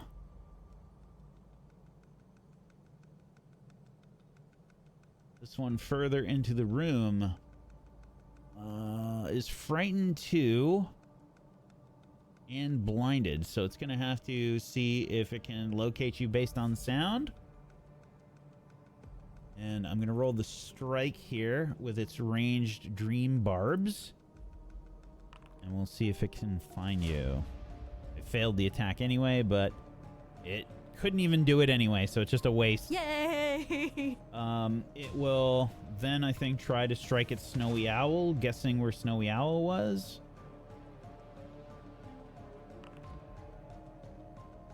Also, not even able to attack. You hear the barbs like clatter against the walls nearby, and a third attack towards Snowy Owl again. I'm just rolling the attack because it's easier for me to push the button this way. This is also not able to attack. The barbs just clattering against random things in the room that it's in. The blind seems to have worked very well. Okay. This one here, also currently blinded and feared. It will randomly strike out as well. The last thing it was able to see was a Rashtak.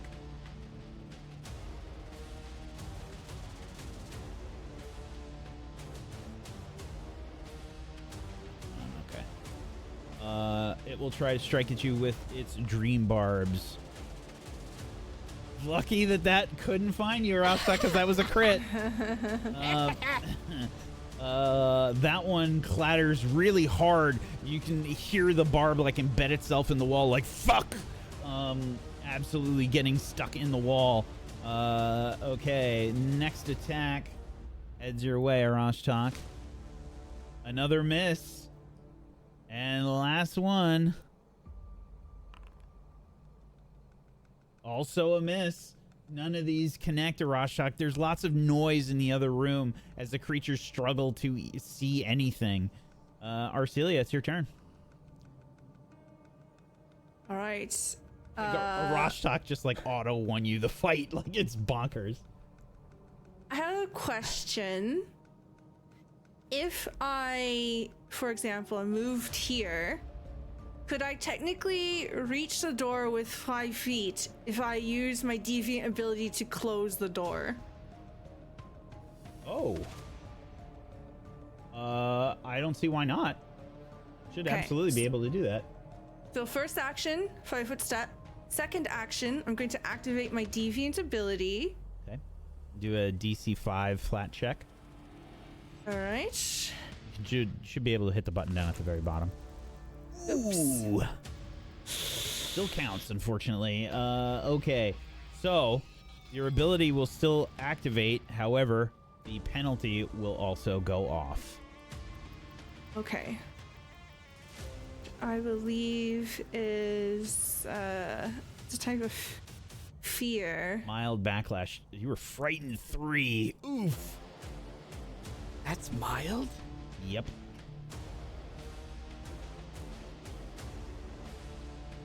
I imagine as I reach into myself, I pull the invisible arm out of nothingness, move my cloak aside to bear it as it comes out of my chest.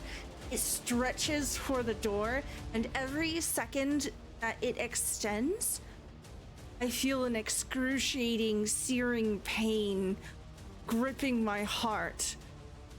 Perhaps it's this place that we're in. Perhaps it's knowing the gravity of what this thing is, how it came to be in my possession as an ability. I begin to cry as I reach forward. I close the door, but I am shaking with immense fear.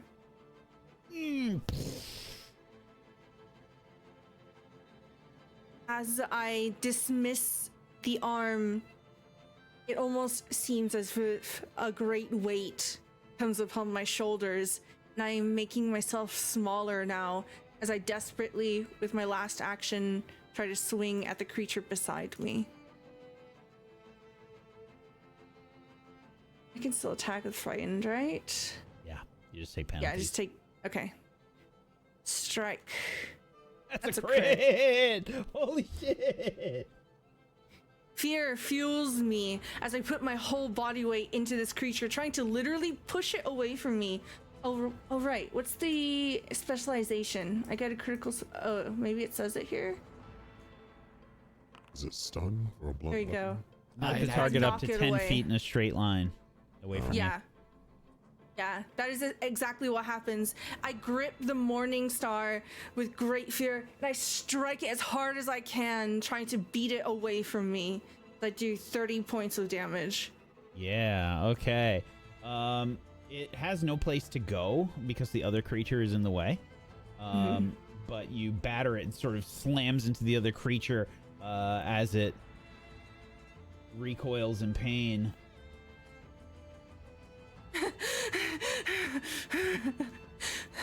That will be my turn. And it lights on fire. Persistent fire damage from your Yara's heart. Oh yeah, barbecue time. Searing this creature with a delicious crust. Is that it for your turn? Yeah. Yes, it is. Thank you. Okay. The other dreamscaper in the room will attack Haroon again. With its claws, it tries to strike out at you, Karoon. And that is a hit with a 33, but let's see if it actually does it. It does. Unfortunately. It is blinded, but it does manage to find you with its claws, Karoon. Sniffing me out. That is a 21 of void damage that strikes at you, Karoon. And I need a will save as well. 35, critical success. Very nice. That soothe, giving you that extra bonus, manages to allow you to avoid the fatigue from this creature pulling and trying to steal your dreams. Okay, next attack.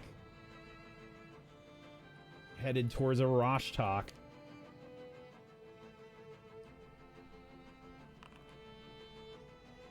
This is a miss, Arashok. The claws wildly swing, trying to find your approximate location. You jump backwards, avoiding them. The last attack. Towards you, Karoon.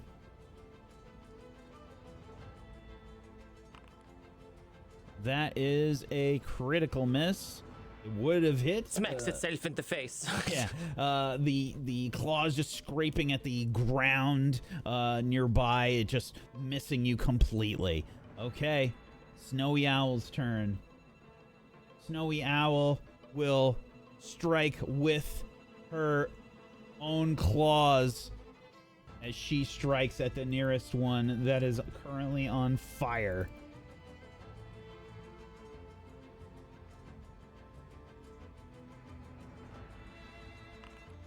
That is a hit. For 3 damage. A second attack is a miss. And the last attack is also a miss. Snowy Owl tries to rend at this creature with claws, but the body of Sakuachi does not seem to be too powerful, as the hands are able to sort of blunt the blows. You hear Snowy Owl yell, Rune's power flows through me, but Sakuachi is still weak. and that is it for Snowy Owl's turn. Malavik. We must hurry. I will again slash at this creature in front of me. This one? Yes. Okay. That's the one I'm targeting. Why am I not getting Retribution Axe being on there? Maybe. It might be when I edited the weapon to put that other rune on there. I might have had to remove that because this says they have a check mark for a specific magic weapon. Indicates that it does more than what its material composition and runes allow. So that might be the reason. So we can sort of retcon where the rune went if you want. We can put it on something else if you want to put it like on your hatchet or on your armor. Okay. This is better anyway than it's just a +2. Sure. So it's not really that big of a deal. That is a crit. Give me some crit damage. As I grip my axe tighter, the flames of hatred and anger burn into the axe and slams into the creature. Oh, actually, never mind. Boom, there it is. Oh my god. Holy shit. Malavik strikes. Bonuses. And how do you kill it, Malavik? Just remember being used as a tool for this creature that we're about to face, and then I slam into it, cutting through it, ripping at the ground as flames shoot up out of the creature's top of his body. Then I turn my look on to the next one. And Creature I will use... tears and lights on fire and then just disintegrates. Yeah. And I turn my anger to the next one as I do sudden charge. Actually, I don't have to. I can step in and attack. Do that. This will be a map. Let me target it. Alright.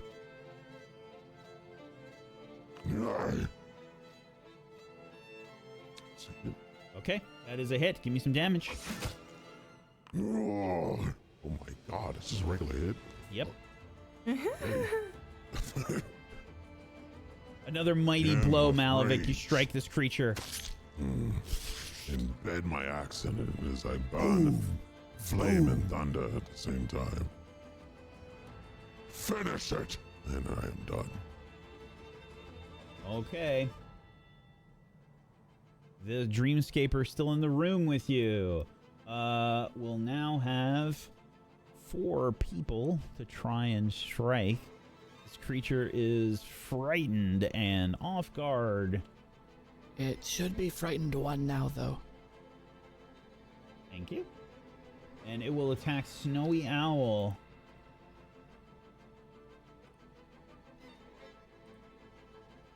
With its claws. That is a hit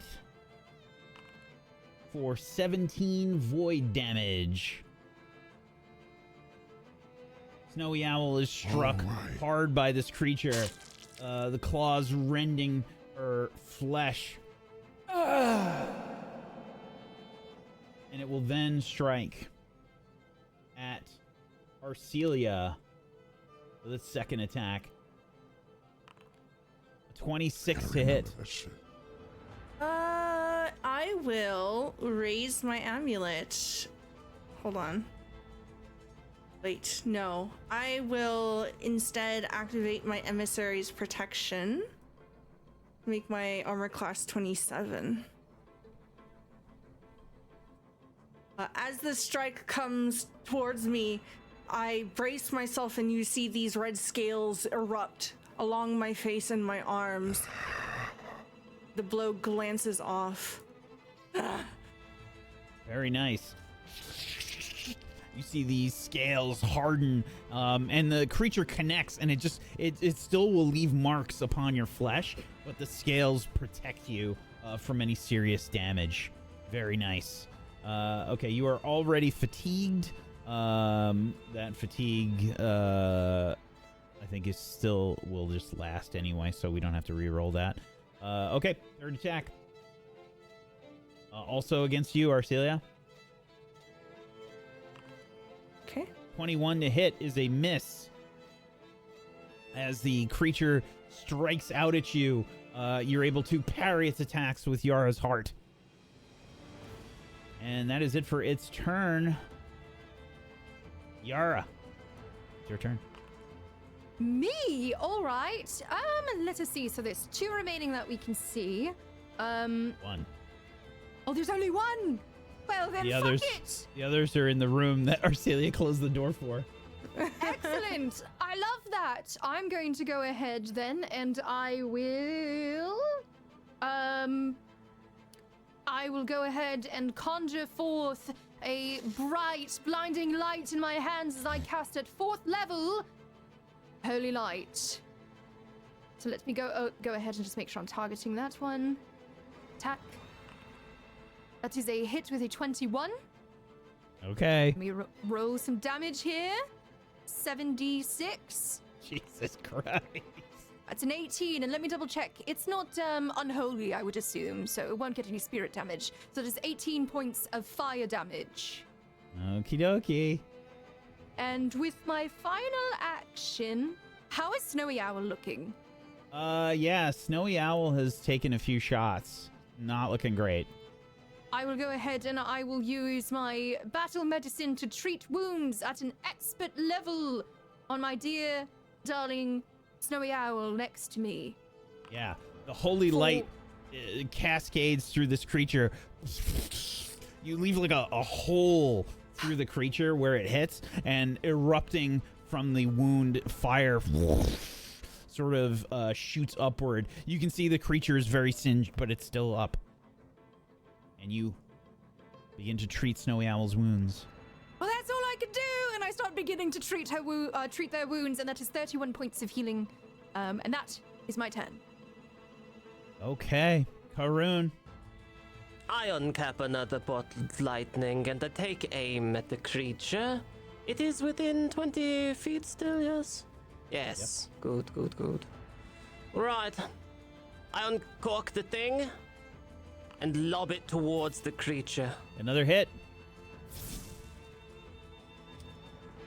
Excellent. Give me some damage. Deals 10 damage. How do you kill it, Karun? Oh, as soon as the bomb hits it, it just immediately begins spasming, and all of its little arms are just wailing up in the air, and then they start to curl in on themselves like a spider. It implodes. Disintegrates away.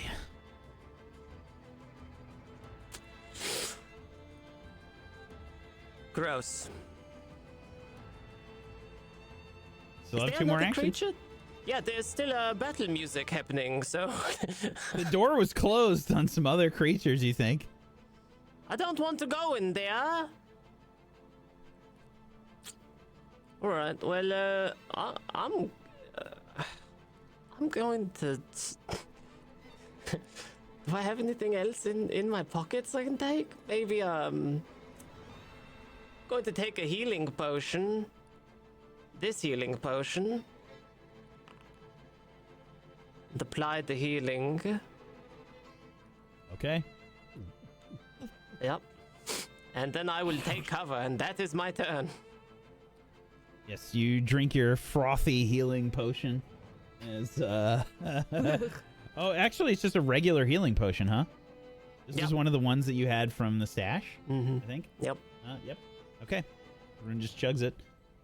It's not frothy at all. This is a totally normal looking healing potion. It's not chunky or anything. Doesn't have the same charm.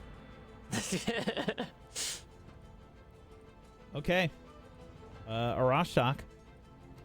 Yes, I would like to delay my turn. Okie dokie. I will wait until after this creature. Hit delay. Cool. We've got a little stopwatch thing on the that I can see on my end. Okay. Yeah, the dream scrapers in the other room. You just hear shit banging against walls and stuff. I mean, yeah, they don't do shit. You just hear lots of noises in the other room. Fair enough. Well, this technique worked in Baldur's Gate, and it worked in Pathfinder too. Yep. I was wondering if they'd open the door for me, but they didn't, and that's reasonable. I did blind them. Well, when its turn is over, then I will take my turn and set my initiative to after this creature permanently. Okie dokie. Fair enough. All right, well, my first action is going to be sustaining Cinder Swarm, which I will need them to make another DC Fortitude, all of them in that aura still. Or emanation. And you don't have to be able to see them to sustain it, right? No, it's just now that it's cast, I just sustain. That's all it is. Yeah. Casting it on them wouldn't work, but sustaining should. Right. Yep, okay.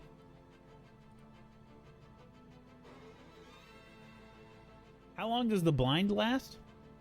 Let's see here. It says critical failure is a minute, so 10 rounds. Okay.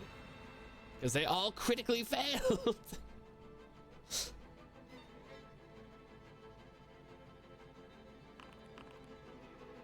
All right. 2 critical fails, 1 success.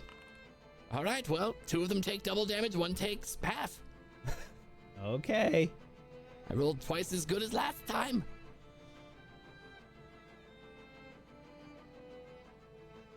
Yeah, you just hear more noises from inside the room, like squealing and such. And that's it. Great. Well, I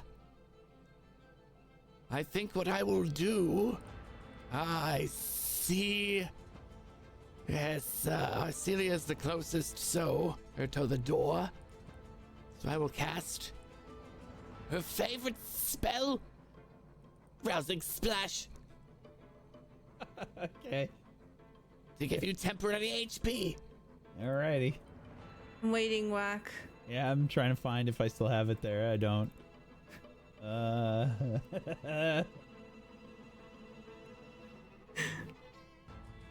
Where is I will it? wait as long as we need to. Oh, absolutely, as you should.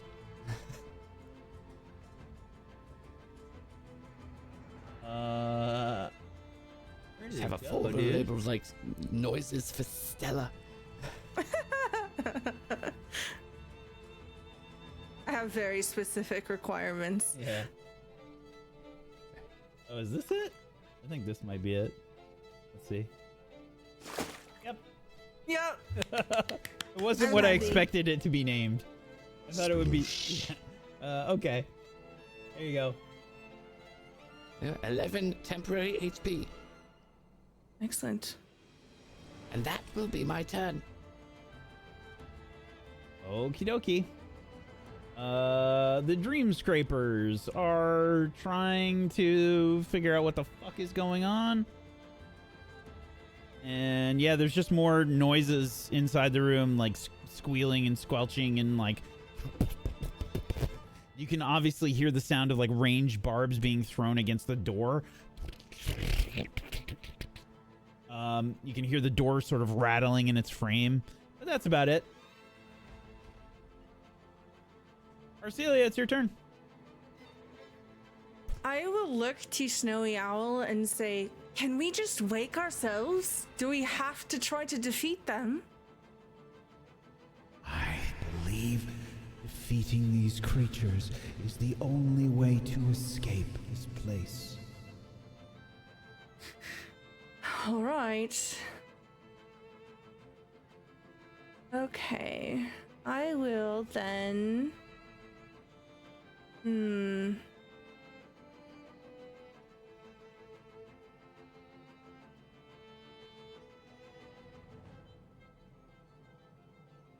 we know how many rounds have gone? 4. Okay. Handy counter to have. I like it a It lot. is so helpful. Oh my god.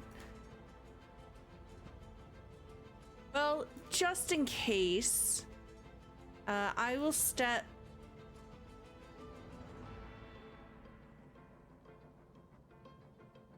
here. Oh, this is tough. Because if I stand in front of the door, I'm blocking Malavik. I'll move here. And then I will... Everyone within 10 feet of me?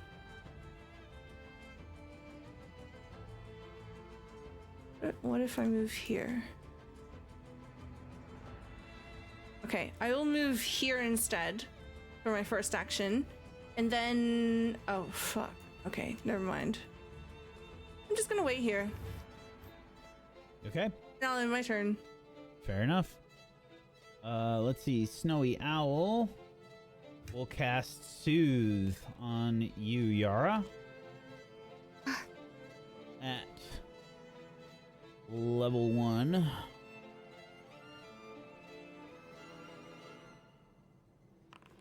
For 5 healing. Thank you, darling. And also cast Guidance on Arcelia.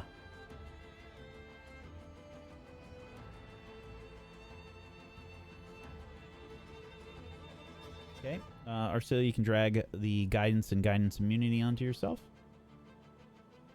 Should be able Thank to, if you make an attack roll, to use that guidance. Just make sure to click it on when you do. Okay. That is it for Snowy Owl's turn. Malavik, it's your turn. I look around at everyone and I step in front of the door. Kick the door open and then I will close it again. No, I'm just kidding. Well, gotta get in there or let them in. I'm just gonna do that and move here Okay. and wait, because it's better to funnel than me going in there and being a treat for all of them to blindly slap at. Okie dokie. You Yara. have to let them in. Oh, That would wonderful. be All right. the end of my time. I mean, I don't know what else you want me to do. I'm not gonna go in there. I do not blame you. You don't want all the fingies on you. Right? Nah, I don't want them to be like, oh, yes. No, I'm good.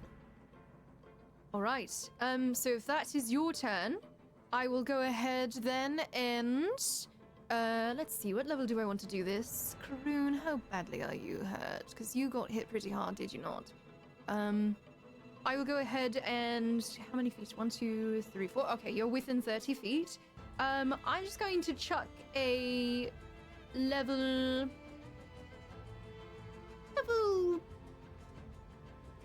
I'll just do level 1 for now. I'm going to go ahead and cast level 1 heal upon Karoon. That is 2 actions, so it will be a d8 plus 8. So let me just go ahead and do this for you. Roll the healing. So that's 11 points of healing for you, Karoon. Delicious. Very good. And with my final action, I believe what I will do then is I will raise a shield.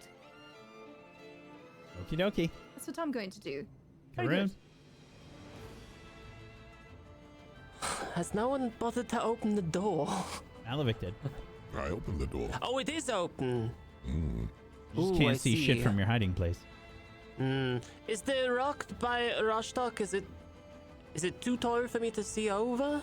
No, you can definitely see over. That's meant for it to be like a table. I mean the thing just to the east of Rashtok, the Yeah, this northeast. is a table. Table. Ah, all right. It's like a stone Then, table. well, hang on. Now I need to. I didn't realize the door was open. Hang on. Whatever you can see, you can see. I see. Well, I will move. I will move to here. I will move to here. Spend 1 action to move. Placing myself in harm's way for the sake of the party.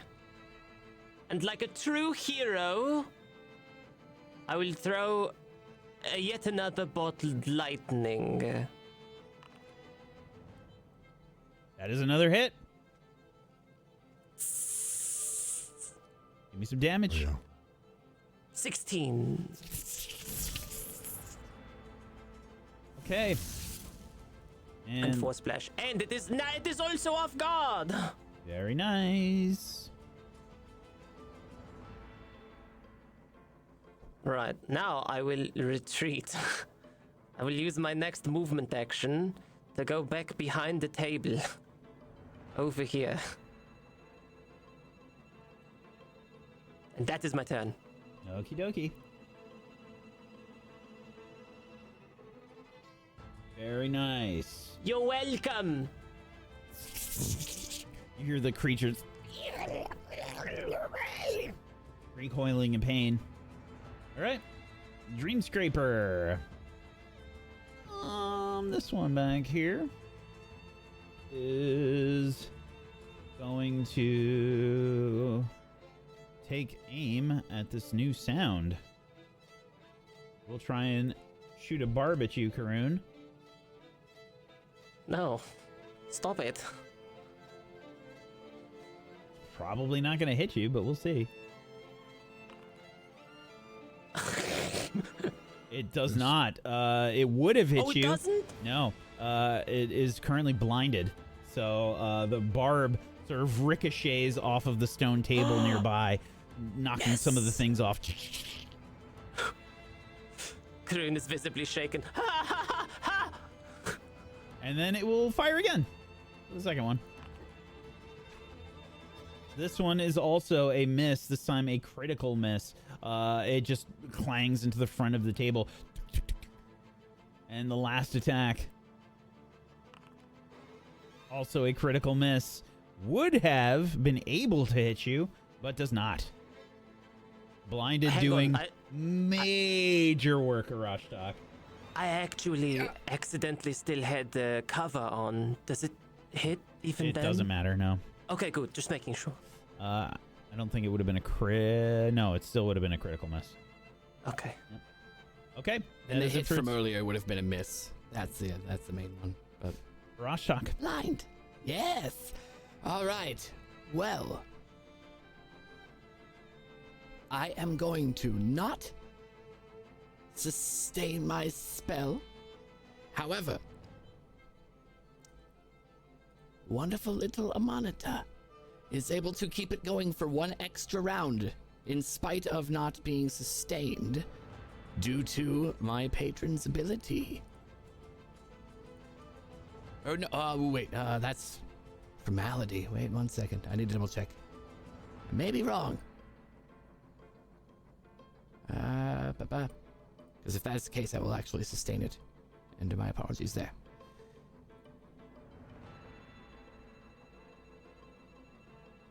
It is a hex, and that spell is not a hex. So I cannot do that. That is fine. I will sustain it again. So they must make another fortitude save. Okie dokie. And is it all three? Yes, everything in the aura still. Okay.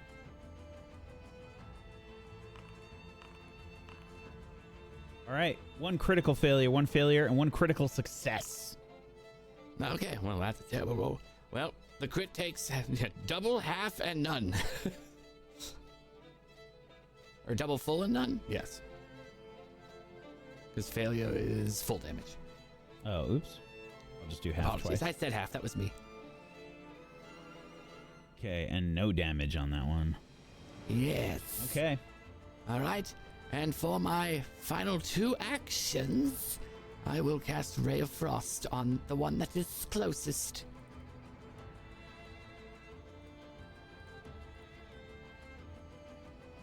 And sustain is not an attack action. That is a hit. Excellent. Give me some damage. For 14.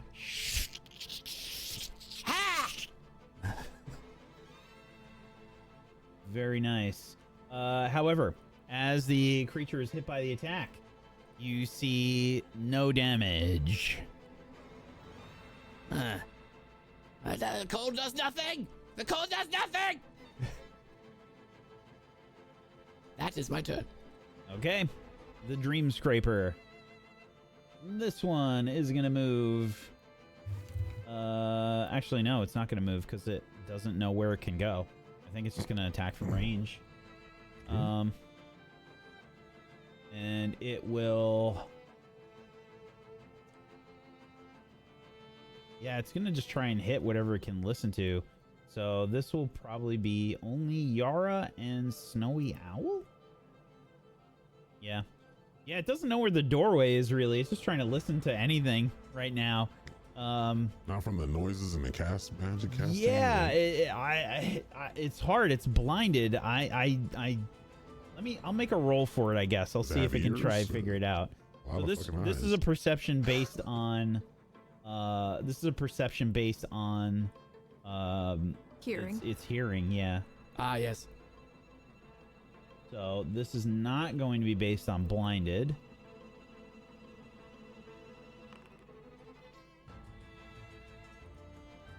Okay, and so it's not blinded. It's 24. Yeah, I'm gonna say that's enough to try and figure out where the door is. It's going to effectively cost it double movement. So it's going to need to spend 2 actions to get here. It starts to squeeze through the door. If it hears all the noise in the other room. 1 action to try and figure out where you guys are, and then it will start to climb through the door, and it costs a double movement. That's its whole turn. Okay, that is it for its turn. The next Dream Scraper, this one, is also going to climb through the door. It's going to try and squeeze through. Yeah, 29. It's going to also squeeze through, and it's going to probably get to here. That's going to require all of its actions. Malavik and Arcelia, you will have a reaction if you would like to take your reaction. Yeah! Strike at this creature. Which one? This one down here. Both of them? Oh. Oh, yeah, because I By have to the go way, through the door. GM, they should not be frightened, I believe, because it's been a couple of turns since it was cast. Okie dokie, thank you. Oh, where's my reactive swing baton? There it is, active strike. Ooh, Arcelia attacks with a crit. Give me some crit damage, Arcelia. Whoa, 22 damage. Hey, oh, do you knock it at all with your thingy? Yeah, it would technically go 10 feet away from me. Yeah. It's up to 10 feet down that way. Arcelia clonks this thing. Another crit from Malavik. Does that? Hold on. All right, so yeah, I crit it, and I didn't do it last time, but I do get crit specialization, which is a sweep attack. So let me do the critical damage first. Distribution axe.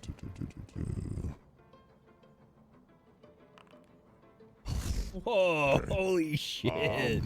64 damage. How do you kill the one second one that came into the room, Malavik? As it's going by, I lock eyes with Arcelia, and we swing at the same time, and as she knocks it, my blade slams into it and rips at its underbelly as it's being forced back to the wall. My momentum goes and hits the other one as well, and I have to figure out how to do that. Hold on. I think I have to do... Is sweep is mop 2, right? It still Map? counts? I Just have says no you idea. do damage here. So it says choose one creature adjacent. If its AC is lower than your attack roll, the result of the critical hit, which it's the same creature, so it's probably the same AC, you deal damage to that creature equal to the result of the weapon damage die you rolled, including extra dice, but it's not doubled. Yeah, so it'd be So the just takes 32. the damage.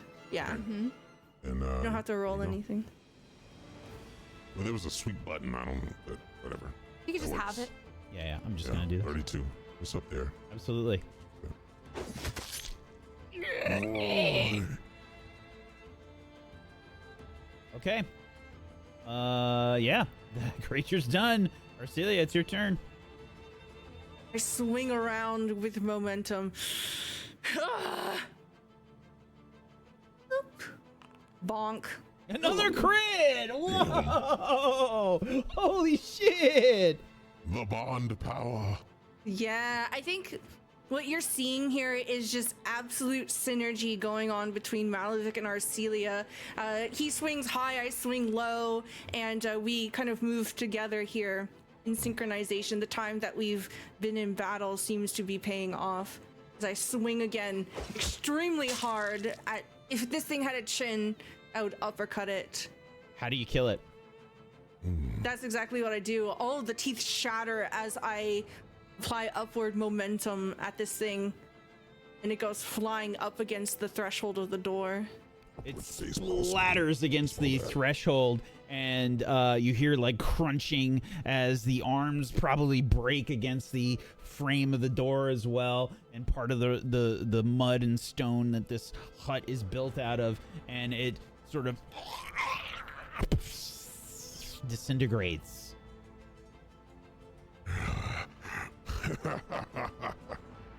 That is my first action. 10, 15, 20. almost as if carried by a frenzy, I will immediately begin rushing forward. 5, 10, 15, 20. My second action. And third action, I just strike at it. I throw all my weight behind it. Another hit. Give me some damage. 18. Again with the Morning Star, you connect. Boom. You feel this heavy thunk as the fire licks up from the strike and impact. Snowy Owl's turn. Snowy Owl will, I think, cast another Soothe. This time on you, Arcelia. At second rank.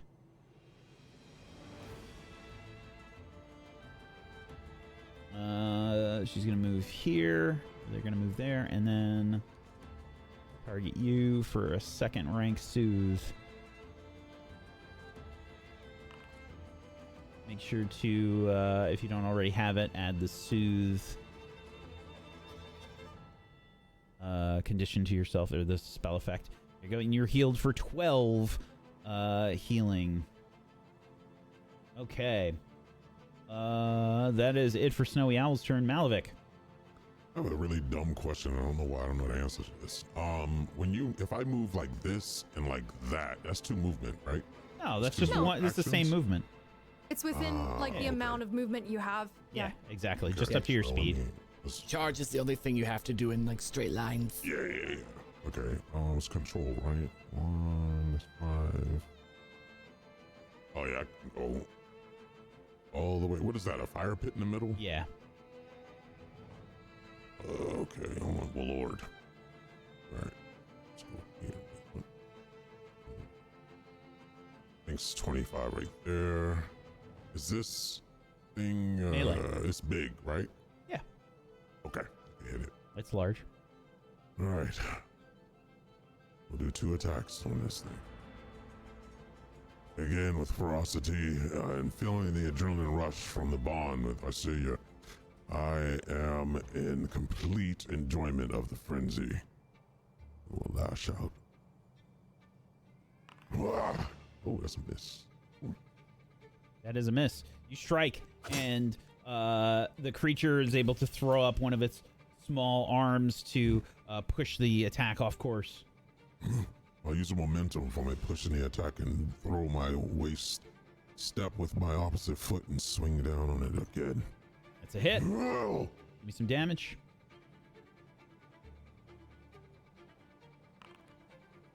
Ah, 36. Nice. You sink the axe into this creature. Boom! It reverberates the creature's flesh as you strike it. Is that it for your turn? Yes. Yara. Me already? Boy, oh boy. I'm going to go ahead and I will first allow myself to use my token to move.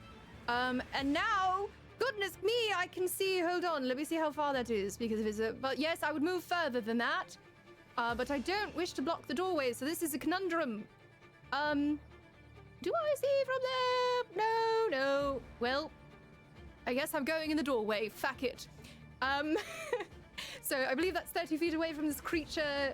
And let us see. So that's one thing that I've done. I now have 2 thingies left to do. Let's see. What attack would I like to take? I will just go ahead and... Arcelia, watch out, darling! And cast Holy Light at a 5th rank towards this creature. Let me target it.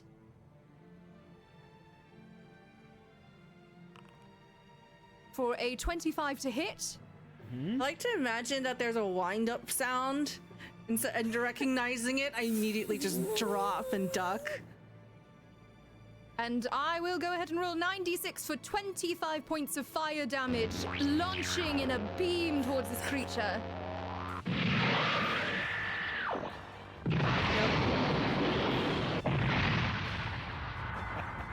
Okay. Yep. Yep. How do you kill it?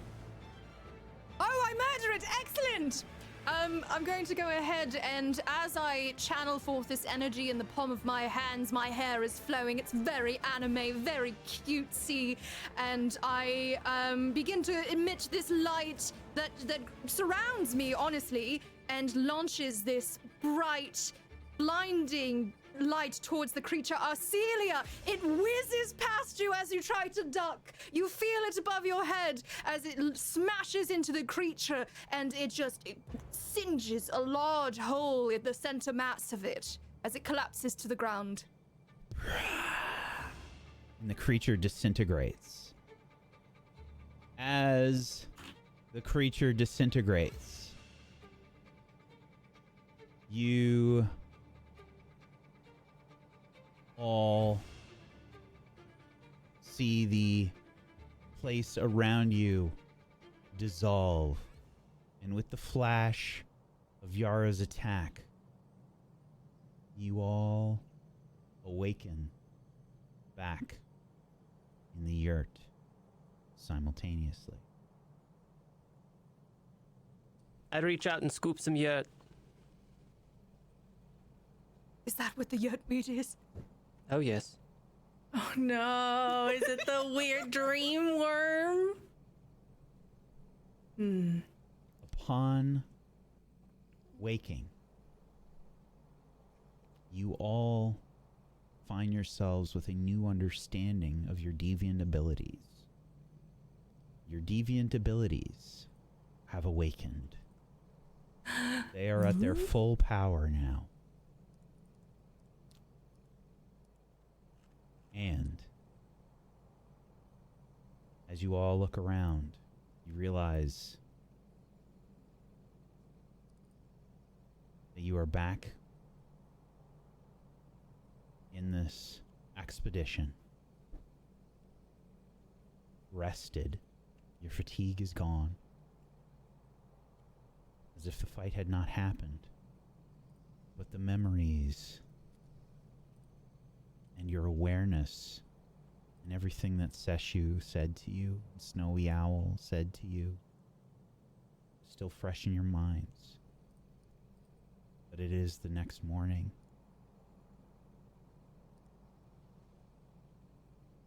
All of your debuffs are gone. The effects of the fight are completed and done.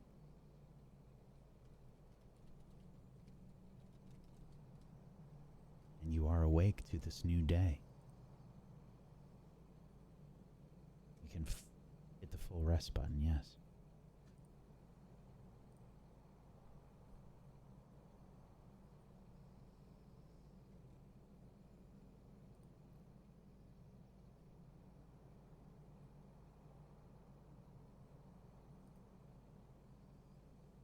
As I wake, I look over to Snowy Owl to see their disposition. I feel almost as if this would have affected them the most. Perhaps trying to read their face as much as I can to see if there's any semblance of Sakawachi reacting. Yeah, make a perception check. 32. Definitely. This is the first time, I think, that you see Sakawachi bleed through Snowy Owl's emotions. There is a break here. You recognize Snowy Owl in the response. You recognize everything this person has had to give up. You recognize the longing for her grandmother. I rise carefully and I slowly make my way over. And without force and hesitantly in case they want to push me away, I will try to wrap my arms around Snowy Owl and try to hold them. Tears fall from Snowy Owl's eyes She embraces you as well. Gently rub the back of her head and her neck and back. The tears turn to snowflakes as they cry, sobbing, letting out everything they've been holding in since this trip has begun.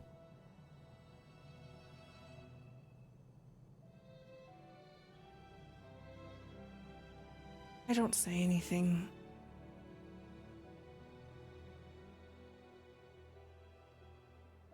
I just let her cry.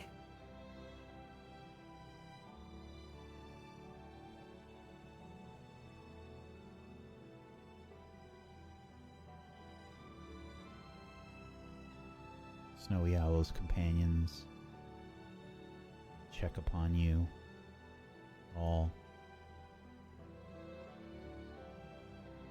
And those closest to who was once Sakawachi begin to approach. I will gently release them and give way so that they can be with their people. I encourage, especially Denigi, to try to comfort Sakawachi and Snowy Owl. Yeah. Snowy Owl begins to explain what happened in this dreaming to their companions. As you all begin to come to terms with everything that's happened. You know that it is a new day. What do you do?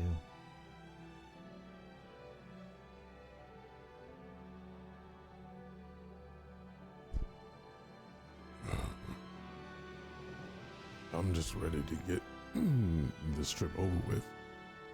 After finding out what happened, what we've done, what I've done, I believe I go outside of the yurt and I start training harder than I've ever trained before.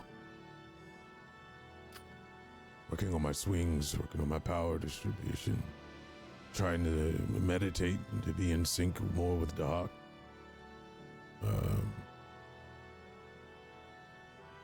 Yeah, that's what I will be doing. I have been practicing on and off throughout our trip, ever since I got the flute that Adrenis gave me, trying to hone in the craft, and I've been writing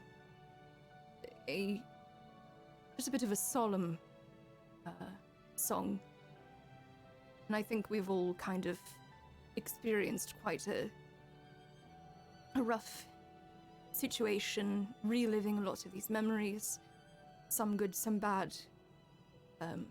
So I will take out the flute and I will begin to play. Music is a great comfort usually for people. Make a performance check.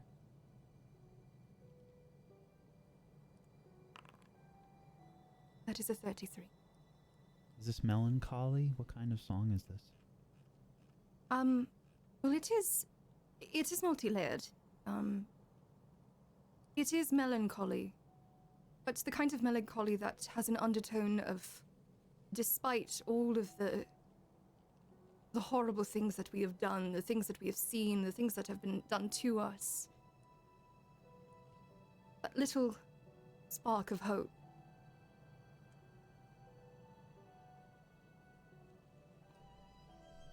I haven't given it a name yet.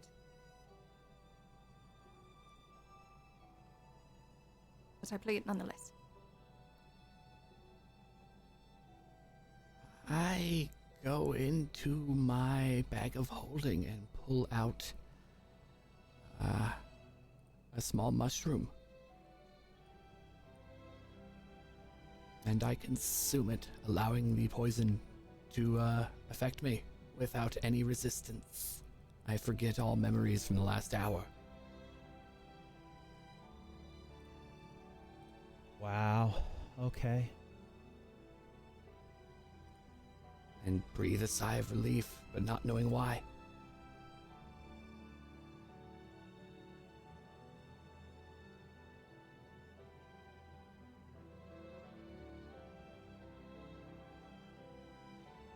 continue my daily preparations as if nothing happened. I see the lizard doing drugs and attempt to go over to the lizard.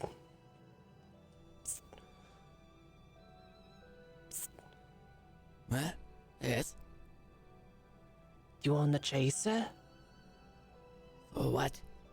I hand the lizard one of these. You found one of those. There you go.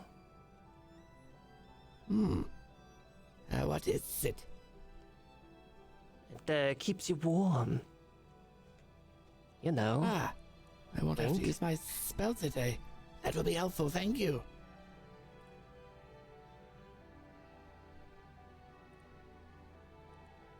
I attempt to use it, but it won't let me, but I know what it is.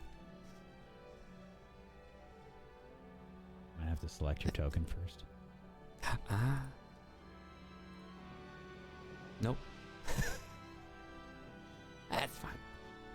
That's because it's an infused. It's an infused. Oh, I can't. Nobody else can use those. Correct. Oh, no. I attempt to drink it, and It's disgusting. I can't swallow it. It's just. I don't think. I You'll can get drink used this. to it. I did not wish to get used to it, but thank you, Karun. I drink both of them.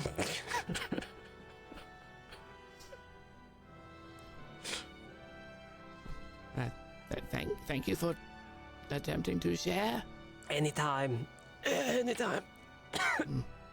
Odd. I continue work on the brain. I continue my daily preparations at my mosquito shrine. So, Karun, how long does it take for you to make those? Because it's been a long trip so far, so you would have had a lot of time. To make the brain? Yeah. Oh. I actually... You've had 49 days worth of downtime. Okay. Most crafting is 4 to 6. Yeah. Yeah, I mean, then I would have absolutely have had time to create the brain. So just make a crafting roll, I guess, for it. Farewell. 33. Mm-hmm. You got a vat-grown brain there. Yes. And I'll use the materials from the vat liquid that the horrific monster. So I guess And that before was first in- option, the 95 gold and material costs and craft. Congrats, you've got your very own vat-grown brain. It is my child. My adorable child. Perfect in every way. An Are you gonna name interesting and perfect mirror of my own intelligence. A monument to my very own hubris. Its name is Hector.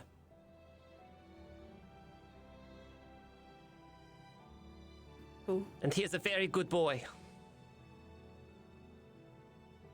Does he jiggle a little when you say that? All he does is jiggle. He doesn't actually do anything else yet. But he's perfect. Fair enough. Absolutely terrifying. Mm-hmm.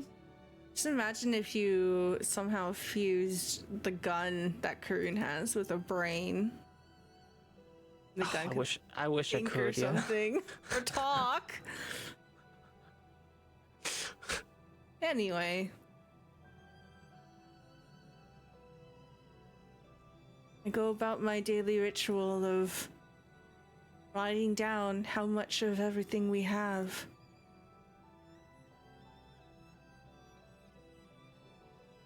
Have there been any other severe reactions to everything that's happened amongst the group?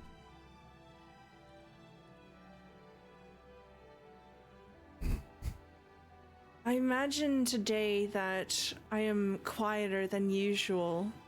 I have made it a point to try to be as talkative and engaging as possible this entire trip so far, but Today I don't have any words. But I don't keep to myself. Keep myself busy. And I do what I've done. That's about it.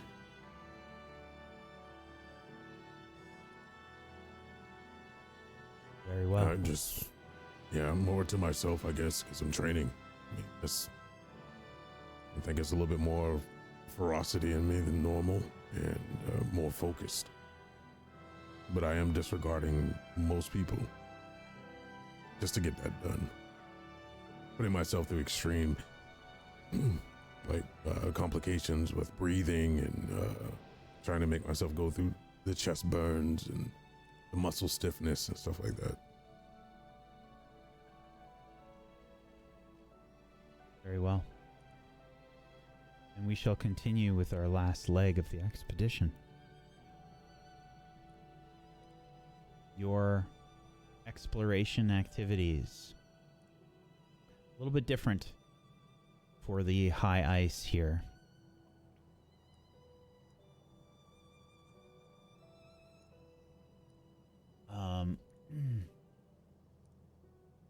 We have them pasted from last week. Can somebody find those and repaste those in the Discord? real Already quick? on it. Thank you. Go.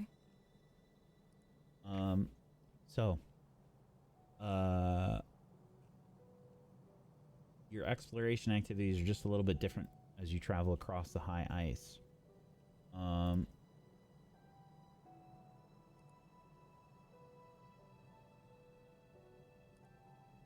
What would everybody like to do for their actions, the exploration actions? You can I will assist the support- expert. Void notice, defend, investigate, scout, support, or use magic. I'm supporting on the medicinal front, trying to help everyone with their the cold and making sure their wounds are licked, so to speak. Support, you use your skills to help keep equipment in working order, treat minor afflictions and wounds as they arise, help to protect against frostbite, jury-rig temporary solutions to unexpected problems, and so on. That is crafting or medicine.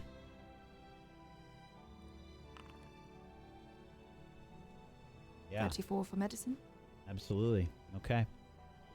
Apparently there's effects, so I didn't know that last time. So you just Yes, the more click it in the chat. more successes you roll here, the better.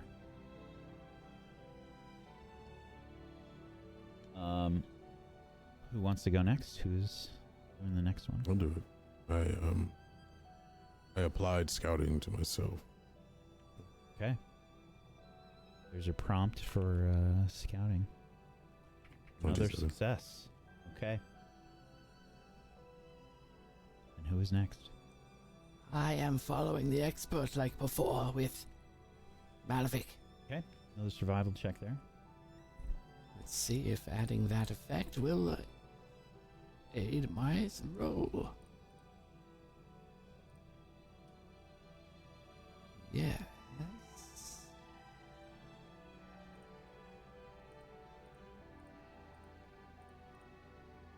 Maybe.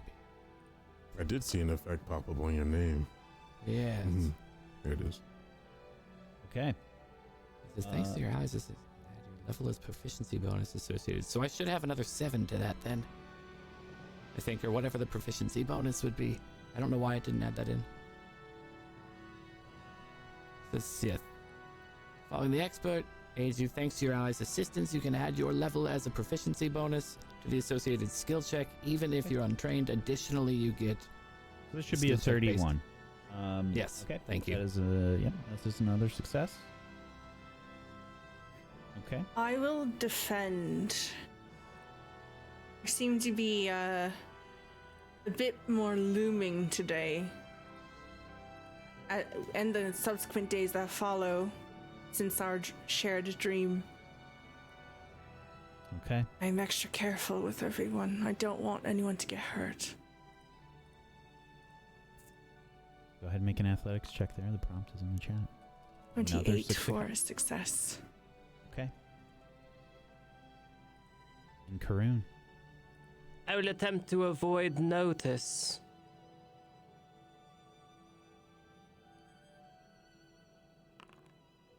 29. Yeah, that is a success as well. Wow, okay. It's gonna cut some time off of this leg of the trip. No critical successes, right? No. Yara's was close, though. 1, 2, 3, 4, 5. All right. Last leg of the trip.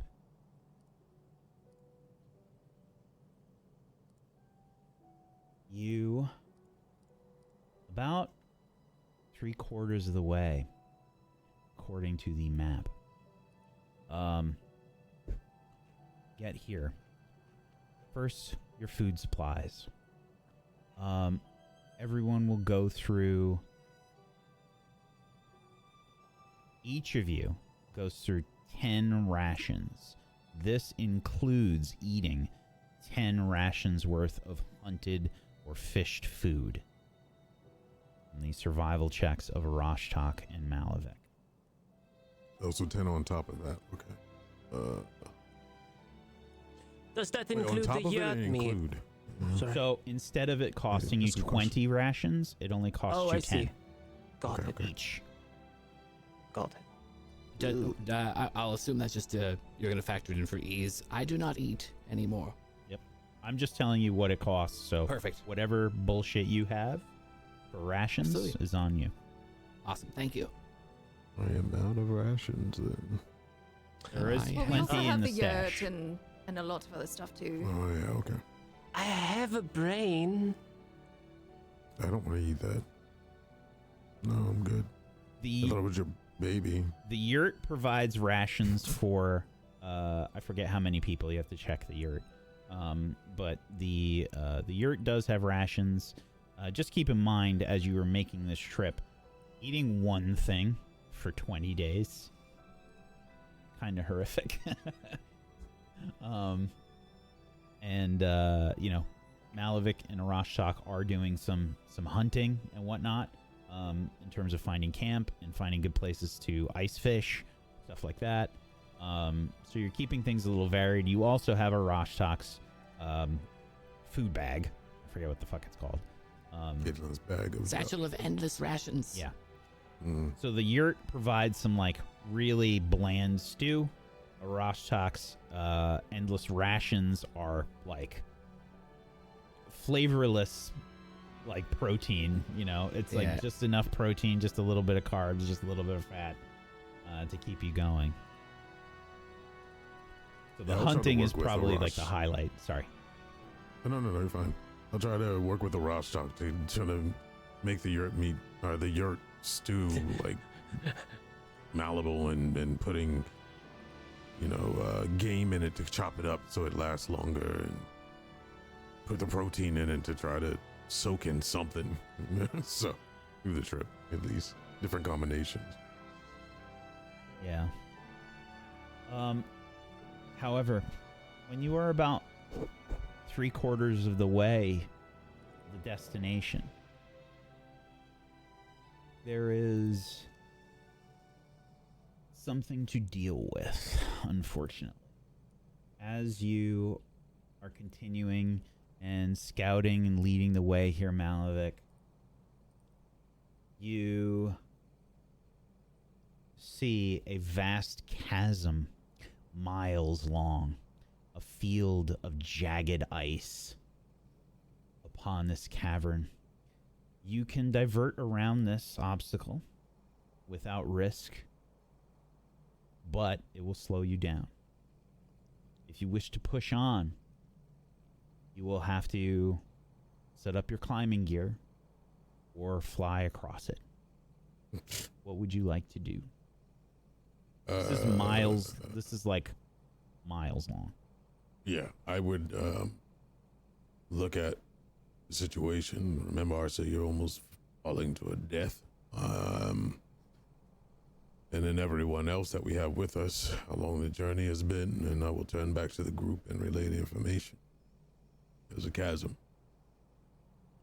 Very, very treacherous. Jagged rocks, obviously meant to keep out invaders. I say we go around it. We don't have good luck. Everyone would be at a risk. And at the same time, fatigue might set in. Treacherous climb. Down, around, and then back up. Of course, we could use spells, probably to fly across. I would rather use that in dire situations. We've made it this far. I believe that we can walk around and add a little bit more days.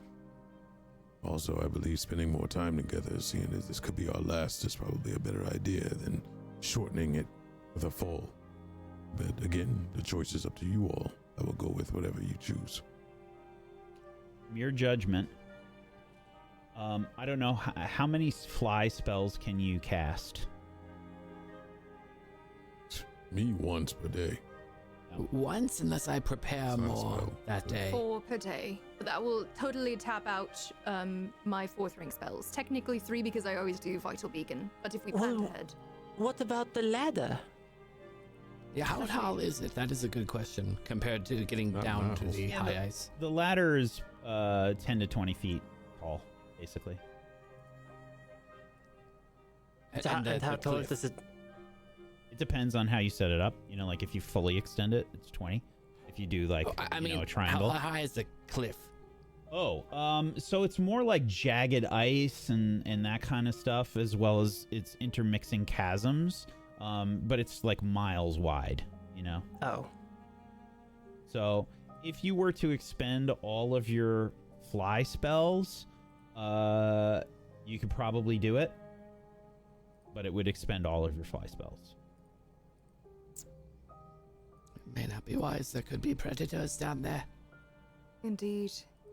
I think Malavic's plan is a good one. Yes. I think we venture together, try to make our way around. Get as low as we can. Agreed. Also, we might find a break in the chasm. It may get narrower as we travel across. True. Then perhaps we could fly at its narrow, once it is narrow enough, and use less spells, and cut the time down. Indeed. Sorry, Guru. What would you It's like to alright. add? No, I just said agreed. Oh. Okay. So you're taking the long way around, effectively. And potentially, if you find a spot to use your fly spells, we can do that. So, here's what we're going to do then. Let's expend... or actually, let's do a roll. Malvik, why don't you give me... I will take either a perception or a survival check. If you would like to assist Arashak, you can do the same check. Let's see. Wonderful. And is this site-based? Yeah, this would be site-based. Malavik, darling, wiggles my spyglass. Let me see here. Where are you, spyglass? Here you are. That'll add how much? A +1 to your perception check. Look at it like this. Survival is a Malavik. lot higher. Yeah, look at it like this. Like Malavik and Arashak, like, are scouting around, so they're going ahead of you and trying to find the best way. Yeah, my survivability is still higher even with that. Would I be able to use guidance here? Sure. Depending on the... Okay, I figured I'd check. All right. 31 to aid. Okay. 27. All right. I'm just going to keep that rolling, not re-rolling. So, this is effectively going to take you an extra 2 days to go around this. We're going to say that you expend 2 fly spells on each day. 1 each for us then. Yep. And otherwise, you take the long way around. And Can I argue something? sure. If it's 2 days, then I will take those days to practice to be in sync with the hawk, and I will grow my wings and use fly myself, which will probably shorten the amount of times you need to go back and forth, at least by half, right? However you want to manage the fly spells, that's up to you all. You decide on okay. how you want to do that. All right. I mean, if you did that instead of mine, I would keep the spell for if we run into combat. But that would be the opposite I'll for you expend then. both. since it's per day, I mean, I would refresh, so it's no point Ruin, not same. using it. And also For the Snowy final Owl day. can help. Right. I'm little bit. factoring Snowy Owl into all of this Gotcha. Perfect. already. Okay. Yep. That's what I would do. As long as it refreshes the next day. Then I Big would thing use with Snowy Owl is Snowy Owl has these wings, but is sort of limited by the same time restrictions and strength restrictions that you might expect. it. Of course. It's not nearly as strong as like Malavik trying to carry somebody, or a Rorschach, because Rorschach is quite strong as well. And I imagine there's a pretty big difference between a magical fly spell and using actual wings. Yeah, because I have a transformation, so it's not Yes. I believe yours is also double the time too. like Mhm. Yes. So, you continue on your journey through this frozen land, and it's just getting colder and colder the whole time. And we continue the journey. You all can see in the distance, finally, spires.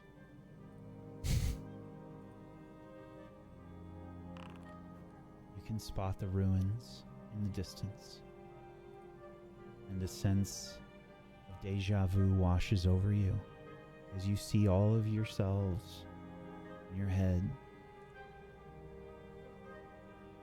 with a Dronus